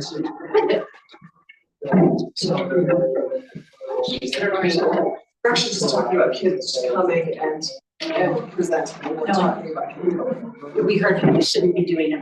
I just wanted to. No, we didn't talk about how they shouldn't be doing it.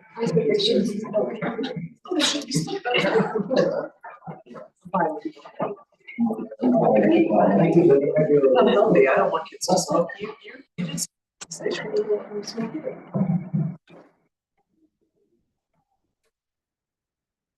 We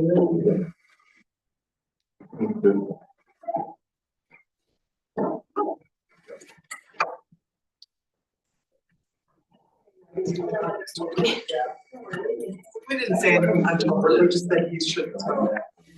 That's weird, because I definitely muted. I must have missed when I clicked. We could just, you could easy.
Mr. Mayor, you're on mic and recording. Great, thank you, Stacy. Hello, everybody. It is just a little after 7 for our April 22nd regular meeting of the Frisco Town Council. We're going to call the meeting to order, and with that, let's have a roll call, please. Here. Incan. Here. Ryan. Here. Goldstein. Here. Kibbe. Here. And script check, Adrian is absent and Held is absent. Great, thank you, Stacy. With that, we'll move on to our public comments, and I want to thank folks for coming forward with any public comments.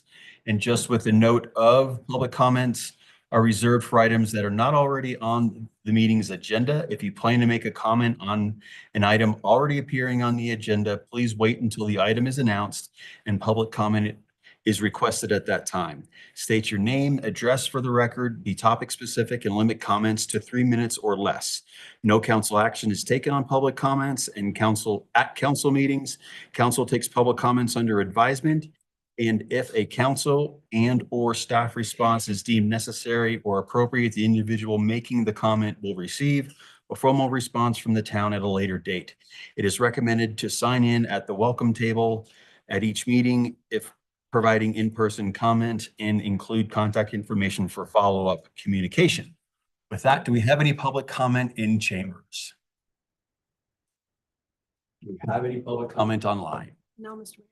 No public comment in chambers or online. We'll close public comment and we'll move on to any council or mayor comments. Just want to again thank Public Works staff for dealing with the snow that we had, our late season snowfall, and that mitigation went really well. And thank the police department for working through our shoulder season now. As we all know, we can from time to time have an uptick in some bad actors in the community on their way out of town. So thank the police department for that. With that, I'll close council and mayor comments and move on to staff updates. Updates today, Mayor. Great, thank you, Tom. We are flying, people.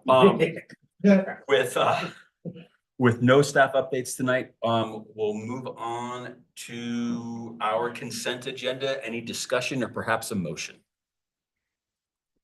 Mr. Mayor, I make a motion to approve the consent agenda. We have a motion to approve the consent agenda in a second. Please call the question.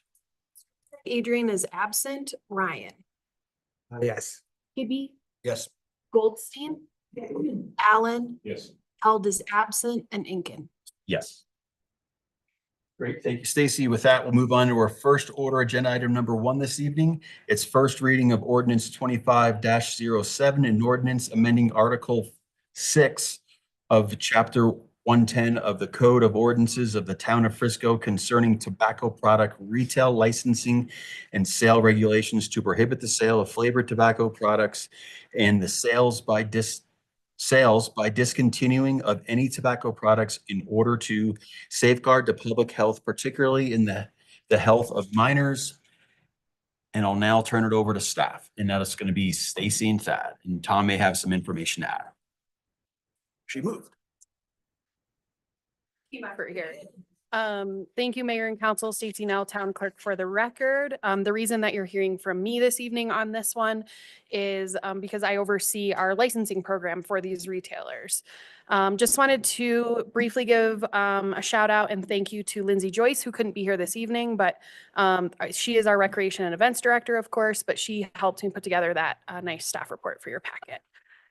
She also sits on the tobacco use prevention work group as well in the county. So really appreciate her participation in that. So tonight you have the first reading of this ordinance. Just to remind all of you, as you're all aware. Stacy, we actually skipped an item. The ET water service. I was just going to come back to the water service agreement because that's been agendized as number 1. Totally right. And I No didn't worries. even think, I was just hungry for the spotlight, I guess. Okay. Yes, let's actually go with the agenda. Okay, to be continued. Thank you, Stacy. Yes. I was comparing, and thank you for being flexible. Oh, thank you for keeping us on point. Come on down. And with that, let me just formalize our agenda item number 1 tonight, which is consideration of an application for extraterritorial water services agreement for 0173 Summit County Road, 1041. And with that, we have Chris McGinnis, a Public Works Director and Town Engineer. Thanks. Good evening, Mayor. Town Council. Yeah, we have before you a application for extraterritorial water in Frisco. Just to give a little background, since I think this is the first one we've had for a couple of the members here. In 2023, the town passed an ordinance for extraterritorial water. This was a process to formalize the requirements and the process to serve water to people outside of the town of Frisco boundaries.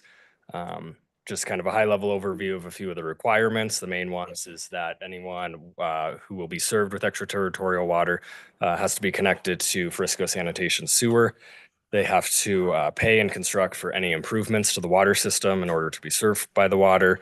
And they either have to bring water rights to the town of Frisco, or they have to pay an in lieu fee, which then assists the town for acquiring additional water rights in the future. So before you, we have an application for 0173 County Road 1041. And this property, we have existing water infrastructure in County Road 1041 there. They are proposing to pay the in lieu fee in place of dedicating water rights. And with this, we recommend approval of the application for extraterritorial water based on the existing infrastructure in place to serve them. They meet the requirements of the town code and the application, and the town staff has determined it would not cause detrimental impacts to the town water system. And I'm here for any questions on this application. Is that one house or? Yeah, one property. So they would be paying the in lieu fee for one single family equivalent on the water rights. Chris, can you just refresh my memory? What neighborhood is that in? So that is, so it's unincorporated county and opposite of School Road, off of Highway 9. It's off of in there. So Frisco Heights, if you will. Yeah, just so everyone has a reference of where we're talking about. Yeah. Cool. Any other questions for Chris? And the fee in lieu, Chris, is commensurate with our formula for such a factor that we went through the process. Yeah, it was a calculator and formula that was developed when we passed the ordinance in 2023, and then it bases it off that based on the usage for an equivalent amount of water rights. Gotcha. Cool. Thank you. And a little more background for the folks. The neighborhood of Frisco Heights is unique because we do have water infrastructure running through there in some places, and this is another opportunity for residents in that neighborhood to tap into our system. I don't know the totality of the infrastructure that's there, but it's a discussion that's come up quite a bit in the past that we do have water mains already in place. And it's per the application, the occupancy is already on the Frisco sanitation system as well. Correct. Yeah. Okay. Cool. Further questions? With that, we'll open it up to public comments right now, Chris. Thanks. Just give us a moment. If anyone would like to make a comment, please come forward to the podium.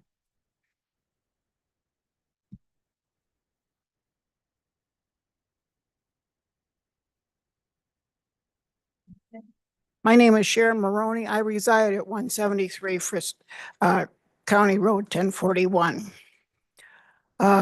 We've enjoyed the Summit County life for over 25 years, starting in 2001. 2008, we bought the 173 property, knowing that was already a 40-year-old structure and a 40-year-old well. Well, now we're almost 15 years later. So all I want is to be able to take a shower and not worry about running out of water. Our grandson called to say, Grandma, we don't have any water. So we've contacted various well companies and things like that. And they noticed we had a line running in front of the home. So they suggested that we apply to hook up to city water. Thank you. Great. Thank you for your comment. Any other public comment online? No other public comment. I will close public comment. We'll bring it back to council for any clarifications. And just as another note, in recent past, we've had other neighborhoods that were on wells within Summit County, not here in Frisco, and their wells, they went dry, is what had happened in other communities. And as we continue over the next several years, I would anticipate more and more folks, if we haven't had that conversation yet, wanting to come into our system. So this is just a natural progression of folks that are going from well into the city's side of it for the supply, for the consistency and the sustainability of it for their habitation. So thank you for that, and just a little background for everybody. Any other comments, questions, or a motion? And just to be clear, we're approved, what we're voting on is allowing the occupant and the resident and the owner to pay for their residents to tap into our infrastructure to come online with Frisco. And they're going to pay, instead of bringing water rights forward to us for a trade-off, they're just going to pay the cash in lieu. Just so we're all clear. Mr. Mayor, I make a motion to approve the application for extraterritorial water service for 0173 Summit County Road 1040. Second. Great. We have a motion and a second to approve agenda item number 1. Please call the question. Yes. Check Adrian is absent. Ryan, Yes. Kibbe, Yes. Goldstein, Yes. Allen, Yes. and Held is absent. Great. Thank you, Stacy. With that, we'll close that, and motion is passed. So thank you for coming in. With that, we'll move on to the very anticipated agenda item number 2, which will be, I'll read for the record, is first reading of ordinance 25-07, an ordinance amending Article 6 of the Chapter 110 of the Code of Ordinances of the Town of Frisco concerning tobacco product retail licensing and sales regulations. I'm not stopping. To prohibit the sale of flavored tobacco products and the sale by discontinuing any of the tobacco products in order to safeguard the public health, particularly the health of minors. And with that, we're going to bring it on over to Stacy and Thad and Tom. Yeah. So I will not repeat anything in the interest of time, but just starting up where I left off, you all actually directed staff to come back with this ordinance. It was during your February 25th work session. And so council members Ryan and Goldstein may not remember this unless you attended that. But from your strategic plan that you all adopted in late 2024, you all mention council's public service commitment, assuring a thriving future for the town of Frisco. And your vision statement calls out supporting opportunities for community well-being. And so those are 2 ways in which this ordinance really fits in with your strategic plan.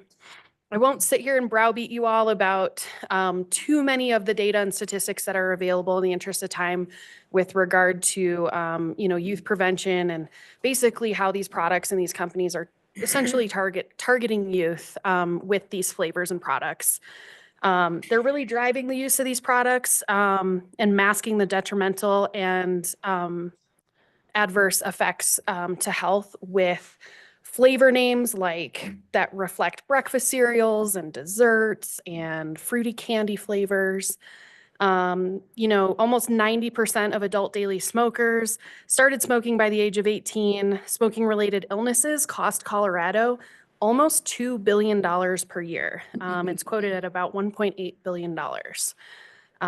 These companies are super creative and they're just continuing to try to sell their addictive products. And this is one way that with our home rule authority, we can really exercise, a ban on these types of products for our community. Federal agencies, you all have been presented with through County Youth and Family Services, from the National Institute of Health, U.S. Department of Health and Human Services, and the FDA, just with countless instances and reasons why these products are just adverse to the health of our community, particularly our youth. And an interesting statistic that I got from Becky Peltier over at County Youth and Family Services is that tobacco and nicotine products are available in over 15,500 flavors nationwide right now. That is staggering. It's not just cherry, strawberry, watermelon. It's gummy bear, cotton candy, pink lemonade, crunch berry, all of these different types of names. And it's just pretty staggering, I guess.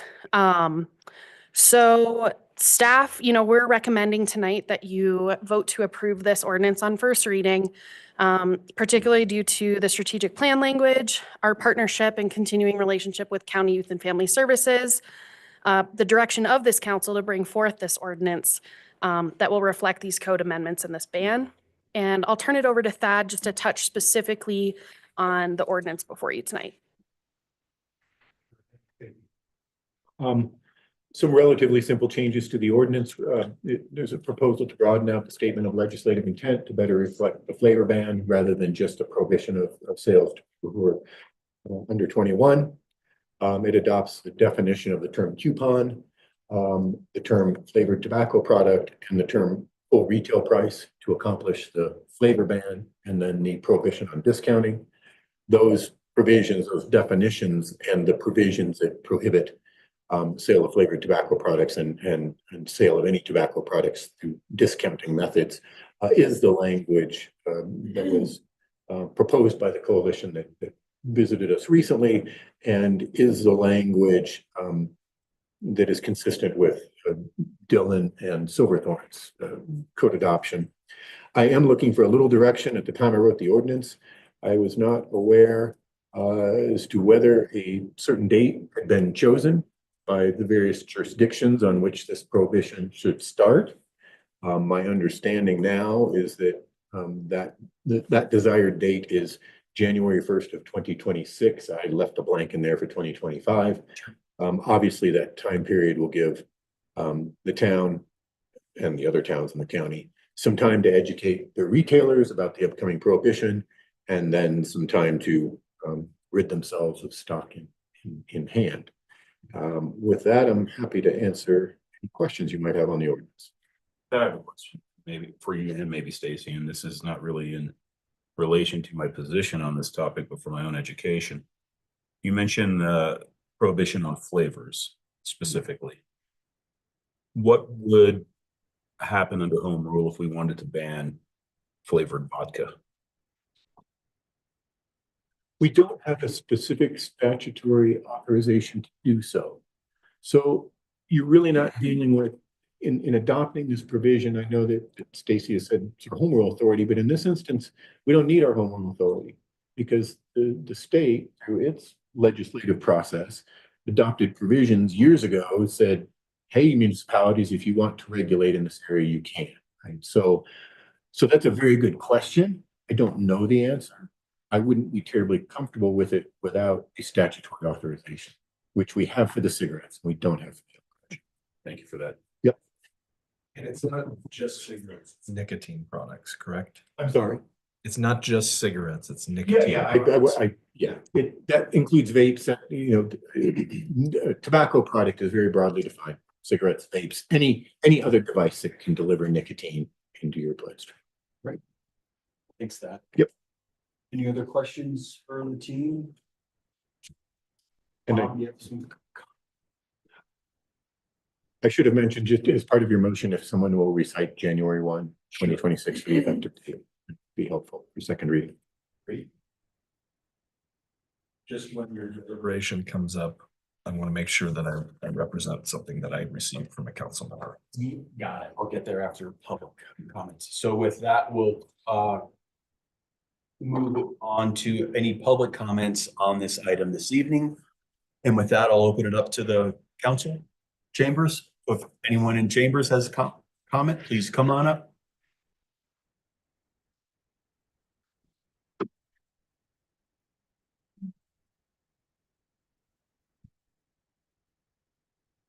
Good evening. My name is Esau Hernandez. I'm from the Youth Empowerment Society of Summit, or YES.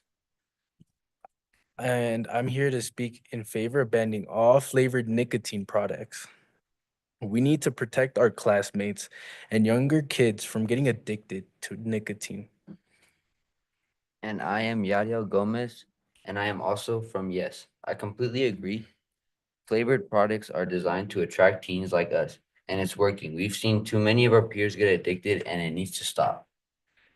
Flavored products are a huge reason why teens start using nicotine. 93.2% of youth ages 12 to 17 who have ever used the e-cigarette reported their first product was flavored, like candy and fruit flavors. And I have personally seen this myself as a high school student. This is a tobacco industry directly targeting us. In a memo from RJ Reynolds, they said, make a cigarette, which is obviously youth oriented. This could involve cigarette names, blends, flavors, and marketing techniques. For example, a flavor which could be candy-like, but give the satisfaction of a cigarette.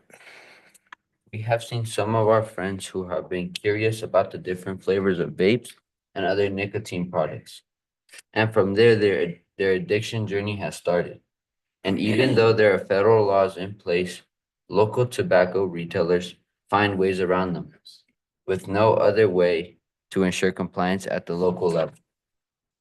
If flavors weren't available at all, fewer students would even think about trying them. Not to mention the long-term health risk. According to the CDC website, they state that nicotine can harm brain development, which doesn't stop growing till about the age of 25. They also state that it can harm the parts of the brain that control attention, learning, mood, and impulse control. And we can't afford to let that happen to our generation. This isn't just about personal choices, it's about public health in our county. Towns have a responsibility to protect young people from a lifetime addiction. Most kids in high school are already developing this lifetime addiction. This isn't, and the 2023 Healthy Kids Colorado survey reported that among those underage Summit High School students who have tried to buy tobacco or vaping products in the store, the percentage who were not refused because of age was 81%. We believe protecting kids is the most important. This ban is a necessary step. Over 400 Summit Middle School and high school students filled out postcards in support of this ban. We brought 40 of them with us today. We urge the town of Frisco to take action now. Let's make Summit County a continued leader in protecting the youth from nicotine addiction. Thank you. Thank you. Any other public comments in chambers?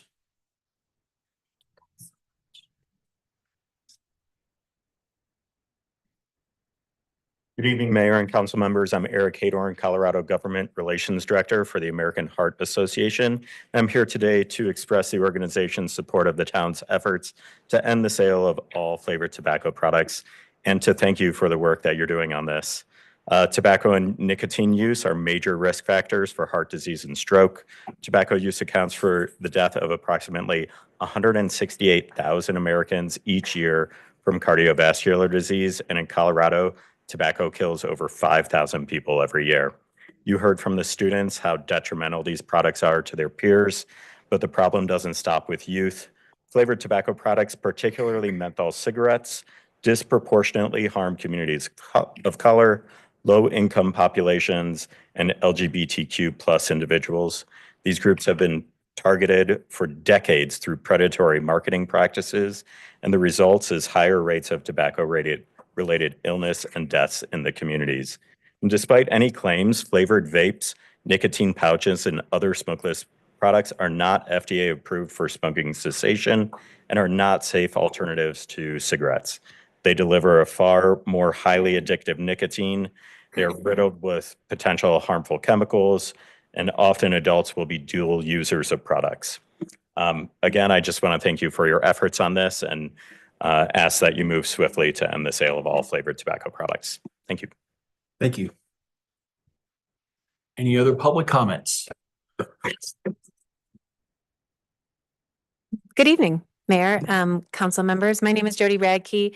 I'm a regional director with the Campaign for Tobacco-Free Kids. I've been with my organization over 18 years, but I've been doing, importantly, local, state, and federal tobacco control work for over 22 years. A lot of that work being here in Colorado.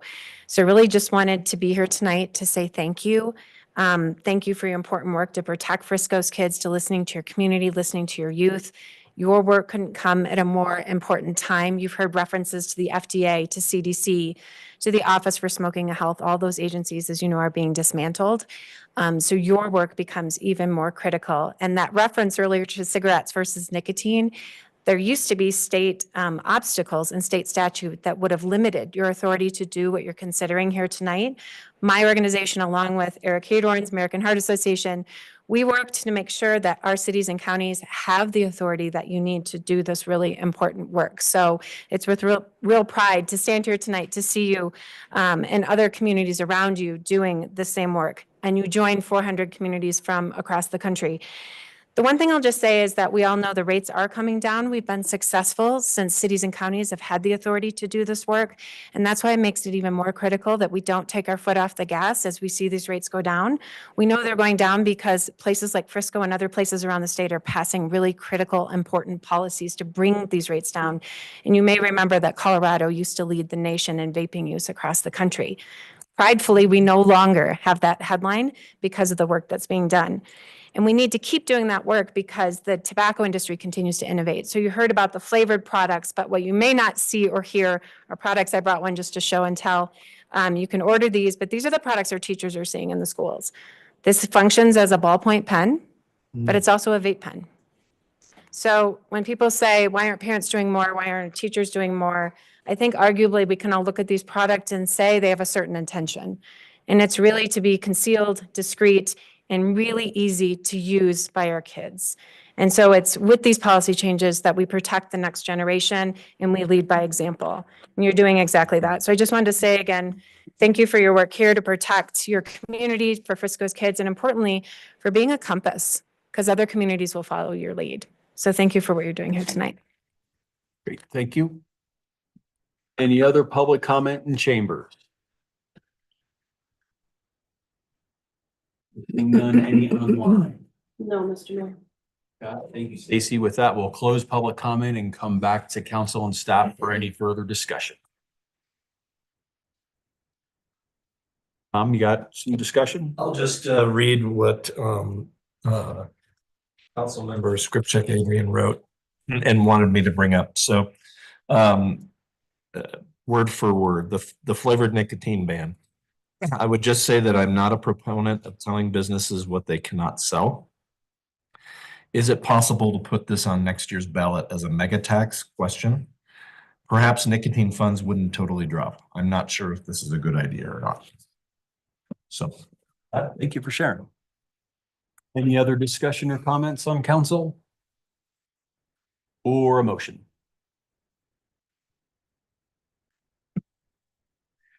What did you wanted to add into the? Oh, yeah. Just the ordinance number and setting January 1st of 2026 as the effective date in section 3. Mr. Mayor, I make an enthusiastic motion to approve the first reading of 2506 with an effective date of July? January 1, 2020. January 1st, 2026. Got it. For that, we have a motion that's been made for agenda item number 3. Two. With an effective date of January 1, 2026. Do we have a second? Second. Great. We have a motion and a second. Please call the question. Alan? Yes. Held is absent. Inkin? Yes. Scripcheck Adrian is absent. Ryan? Yes. Kibbe? Yes. And Goldstein. Yes.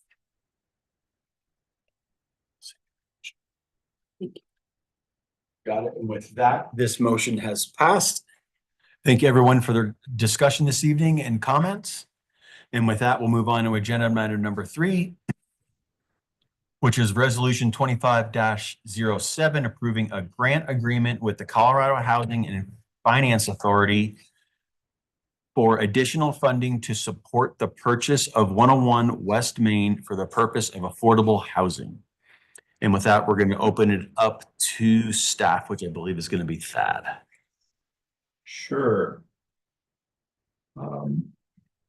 The title says it all again. This is a grant agreement between the town and the Colorado Housing and Finance Authority, under which the town would receive, $5 million in grant funding, with the understanding that that $5 million would be used to purchase the property of 101 Main, currently owned by NHP, and the same brushstroke essentially to give a long-term ground lease back to NHP for that property for a nominal sum. As we've discussed previously, it's a way for the town to put $5 million into that project through grant money from the state. This is the first time you have read this, but it is connected with the second reading of ordinance 2501, which is the next item. And so we'll come back around to that. But in the meantime, I'm happy to answer any questions on the grant agreement itself. Cool. Thanks, Thad. Sure. Any other staff comments? Any questions from council on this topic? With that, we'll open it up to any public comments in chambers. Seeing none, any public comment online, none there. I will close public comment and we'll come back to council comment, questions and or a motion. The motion to approve resolution 25-07, approving grant agreement with Colorado Housing and Finance Authority, CHAFA, for additional funding to support the purchase of 101 West Main for the purpose of affordable housing. A second. Is that the one? Yep. With that, we have a motion to approve agenda item number 3. In a second, please call the question. Held is absent. Incan. Yes. Kripcheck Adrian is absent. Ryan. Yes. Kibbe. Goldstein. And Allen. Yes. With that, the motion is passed. One thing I would add is I'll ask Neil to check in with the clerk before he leaves tonight, please. With that, let's move on to old business, which is going to be agenda item number 4, which is second reading of ordinance 25-01, an ordinance authorizing a purchase, sale, and leaseback agreement between the town of Frisco and NHPF West Main LLC for the property located at 101 West Main for the purposes of affordable housing and development. And with that, we're going to open that up to staff, and I believe we're back to Thad again. I think you're right, Mayor. Prior grant agreement was how we get the money. And this agreement with NHP is what the town does with that money, that $5 million. Council, this is a second reading. And just the edification of our new members, state statute requires approval by ordinance anytime the town goes to sell a piece of real property or to authorize a lease of real property as the landlord that is longer in term than 1 year. So in this deal, we are purchasing a property, so you wouldn't need the ordinance for that, but then we're turning right around and we're leasing it out on a long-term ground lease for 75 years, if my memory serves me. So that's the reason we're doing this by ordinance. This was approved on first reading by all members present at that first reading. It has changed. The agreement itself has changed since first reading in a couple of fairly minor respects. The first is it's been revised to set a deadline on NHP to resolve to CHAFA's satisfaction concerns that CHAFA may have and does have with some of the title issues on that property. So in other words, short way of saying that is CHAFA is not going to give us our $5 million grant until they are satisfied with the state of title on that property. And accordingly, this agreement has been revised to say, and we're not going to buy the property from you with the $5 million until we get it from CHAFA. So you have to satisfy CHAFA's concerns about title. Our grant commitment ends on July the 31st. Their obligation to resolve the title issues to CHAFA's satisfaction, that deadline is July the 15th. What we don't want to face is a situation where we have to go into CHAFA after the deadline and say, gosh, we just didn't get it done in time. So that's the significant, that's the substantive change from the first version of the agreement. There are also some changes to the ground lease that is an exhibit to this purchase, sale, and leaseback agreement. Those changes were made to make the ground lease for 101 Main more consistent with the ground lease that had been negotiated and recently approved for 602 Galena. It's primarily having to do with insurance requirements on the part of NHP. They were fairly, I guess what I would say, non-material changes to the lease agreement, but there were some revisions there as well.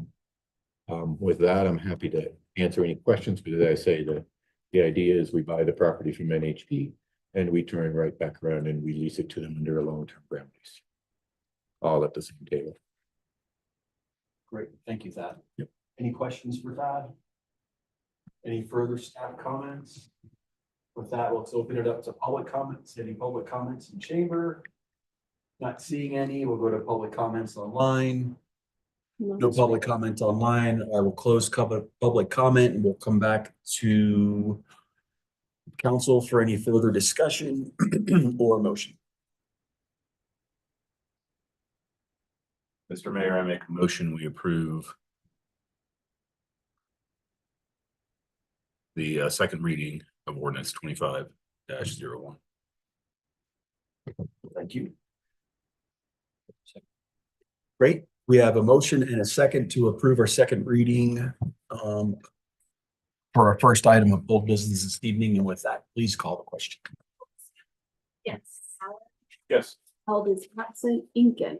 Yes. Krepcheck Adrian is absent. Ryan. Yes. Hibby. Great. Stacy.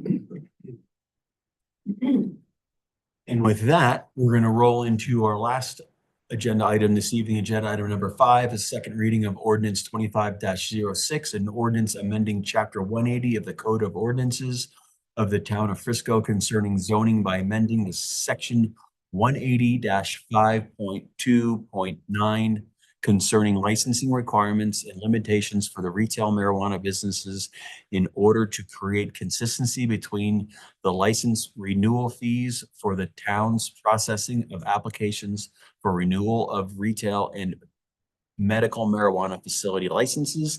And with that, we're going to turn it over to staff, which is that. One more time. I would have said Stacy. Second, she pointed at me. Second reading, again, this ordinance was approved by all members present on first reading. It is a pretty simple change to our licensing or code provisions concerning licensing of medical and retail marijuana facilities. As discussed at the last meeting, our code currently provides a $3,000 application fee for both a medical and retail initial license application. But then when it comes to renewal of that application, the medical fee drops to $1,500 and the retail renewal fee stays at $3,000. For the reasons discussed at the last meeting, both legal and practical or administrative, staff is recommending that those two be brought in line so that for each type of application or each type of license, the initial application is $3,000 and the renewal is $1,500. With that, I'm happy to answer any questions. Any questions for Thad? Great. No further questions for Thad. Thank you, Thad. With that, we'll open up to public comments. Seeing none in chambers, any online? None online. We'll close public comments and come back to council for any further discussion or a motion. Mr. Mayor, I make a motion to approve the second reading of ordinance 25-06.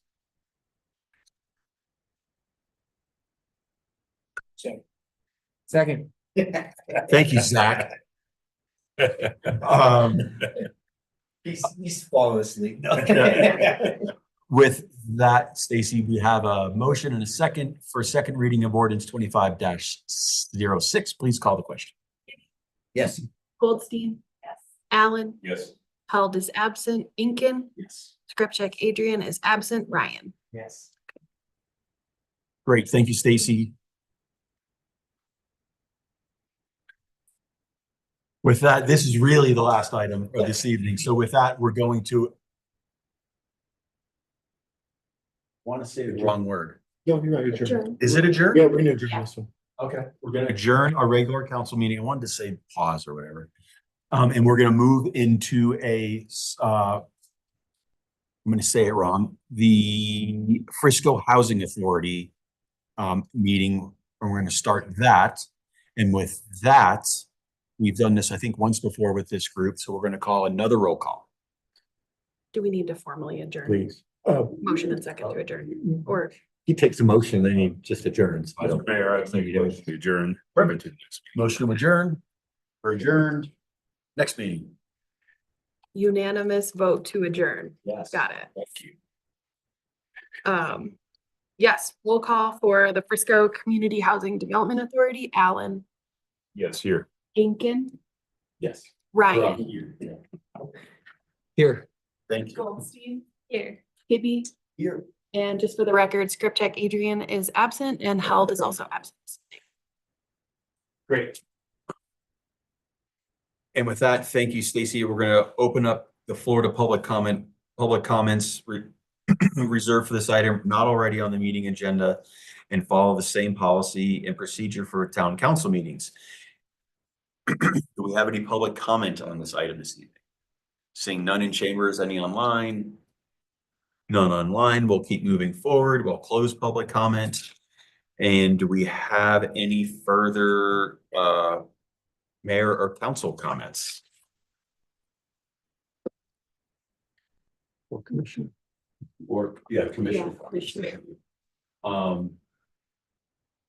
And with that, with no comments, that we don't have any additions or addendums to the ordinance. And with that, You're just approving minutes from the previous meeting on we're gonna have consent. to approve the minutes from the yeah, it is a consent agenda. So with that, our first item, just to follow the same order, of just organizing my thoughts out loud to everybody, is we're gonna approve the consent agenda should there be no opposition. So with that, I would entertain a motion of discussion about the consent agenda, which is the meeting minutes from our last meeting, or take a motion to approve them.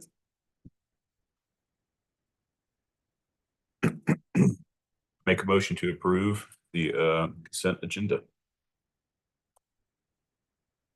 Second.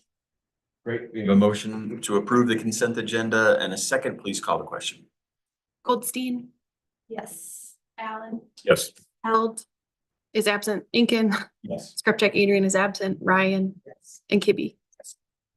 Great. Thanks, everybody. With that, we'll move on to our first order of new business, which is agenda item number 1, resolution. Wow. FCHDA 25-03, approving a second amended and restated development agreement between the town of Frisco and the Frisco Community Housing Development Authority, the NHP Foundation, and NHPF West Main LLC as amended, and restatement of the development agreement between the town of Frisco and the NHP Foundation dated as of April 8th, 2025, as related to the affordable housing development to be constructed at 602 Galena Street. There was an error in that title in the reference to 101 Main in the first instance. It's all So it 602. should, that should also be a reference to 602 Galena, as was the last one. So it's just a typographic error in that title. This is all about 602 Galena and nothing else. Got it. Super. We will. So with that, everybody, if we can, when we make a motion, we'll just reread it, insert 602 wherever 101 may appear. And it's not the worst one to read. So with that, we'll bring it back to Thad for staff discussion. Sure. This is the identical agreement. Nothing has changed from the form of this agreement that was approved by readings of a council ordinance, right? This is the 602 Galena agreement that you approved on second reading at the very last council meeting, if my memory serves me.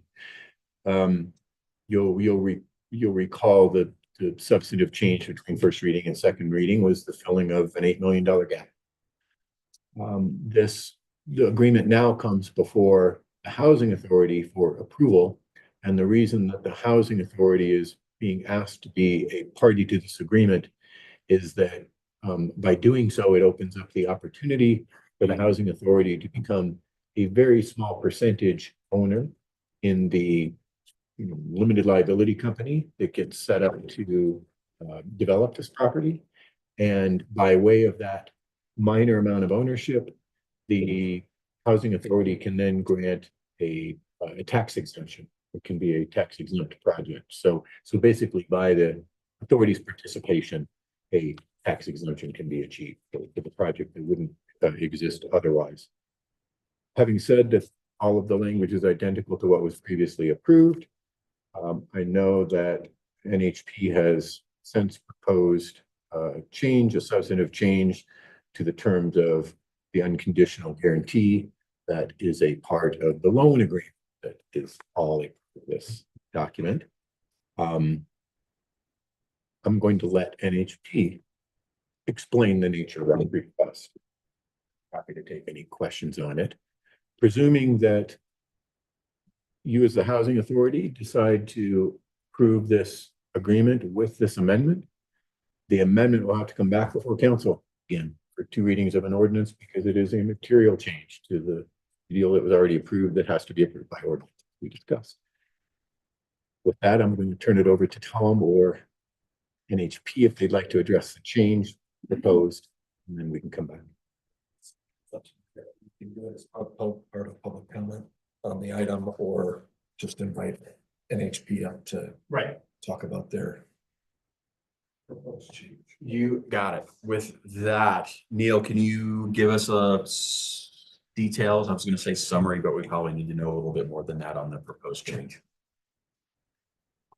What the proposed change is from a repayment guarantee to a construction completion guarantee, which is what we've essentially been offering from the get-go. And the reason why this is important is in many ways, this is a deal that is not just on Frisco's radar screen, but is on the national radar. Is this national radar screen as one of, if not the first 501c3 new construction workforce middle income deals. Currently, NHP is working on 2 similar portfolios that are slated to close soon after this, 2,000 units in Washington, DC, and 1,500 in Minnesota. A repayment guarantee is treated substantially different by S&P than a construction completion guarantee. And it, based on our rating, which is what we're using to actually be able to do the loan for this deal at, as high a leverage and as low a rate as we're able to get, a repayment guarantee, for reasons that perhaps only S&P can truly explain, takes it out of the bucket that they look at as governmental subsidy loans, not really a loan, doesn't go against NHP's debt limit, and puts it into real loan, goes against our debt limit, prevents us to do future business. And it's not so much that $8 million is the difference, but on those other 2 deals, which are looking to this deal, as the lead example and are being structured like it, the numbers are substantially larger, and we're sort of in a pickle. Now, luckily, they don't really view construction guarantees that way. They're viewed as sort of a normal contingent guarantee, that we give all the time to tax credit investors. I think it ultimately provides, you the safety that you want and you need, which is we're not going to leave you a half-finished building and walk out of town. That we're going to finish what we started, and it's going to pass all the inspections and get leased up. So that's the long and short of it. Gotcha. Thank you, Neil. Any questions for Neil on the amendment or addendum? Questions for Thad? Great. No questions. Thanks, Neil. We'll open it up to any public comment. No public comment in chambers, any online, none online. We'll close public comment. come back to council for any further discussion? Or commissioners for any further discussion? With the approval of this goes back to council though, regular session. Correct, because we made a change to it, it'll come back for 2 readings and then not have to come back here because we Correct. approved it here. Correct.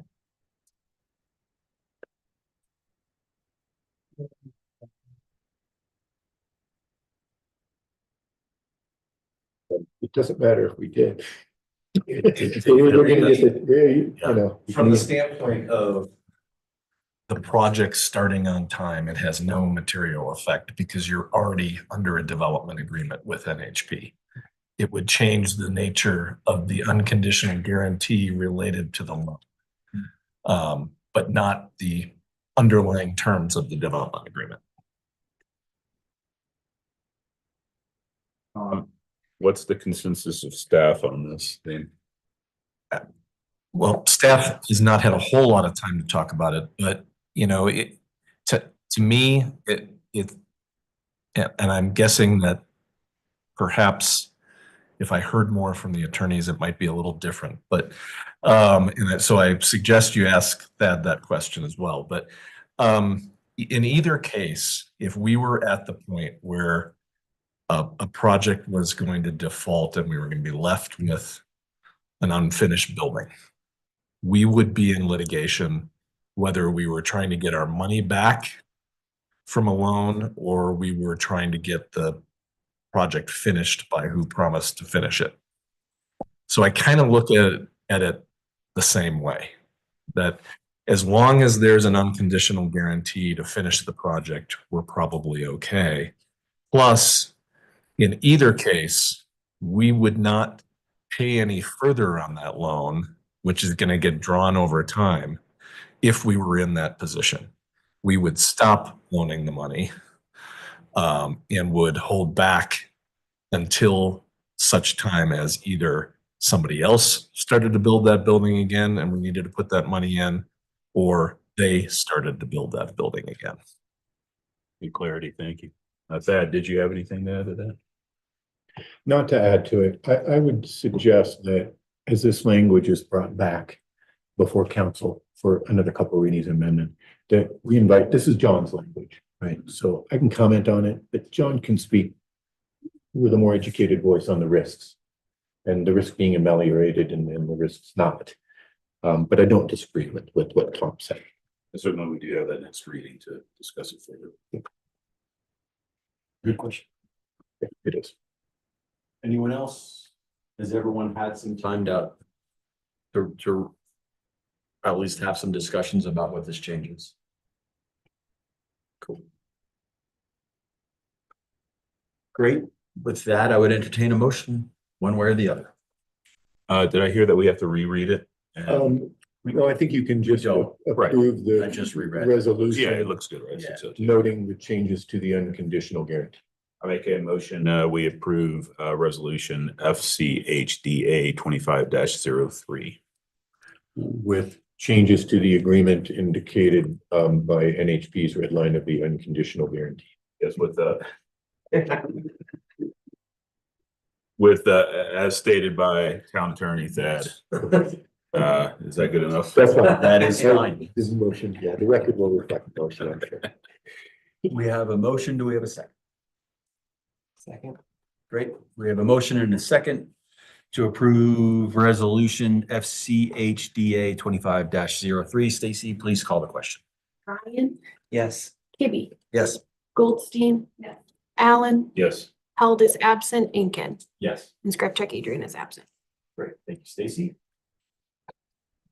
And with that, yes. I'd just like to thank you for that. I will say, as an organization that's 100% smoke-free in its buildings, we appreciate your earlier vote, but that unfortunately there will be flavored vodka at the closing dinner. So Duly noted. What flavor? With that, I would entertain, having completed all business of the Frisco Housing Authority, I missed a word. With that, I would entertain a motion to adjourn. Mayor, we'd like to adjourn. Motion adjourned, seconded. All those in favor? Aye. We are adjourned. We already adjourned the first meeting.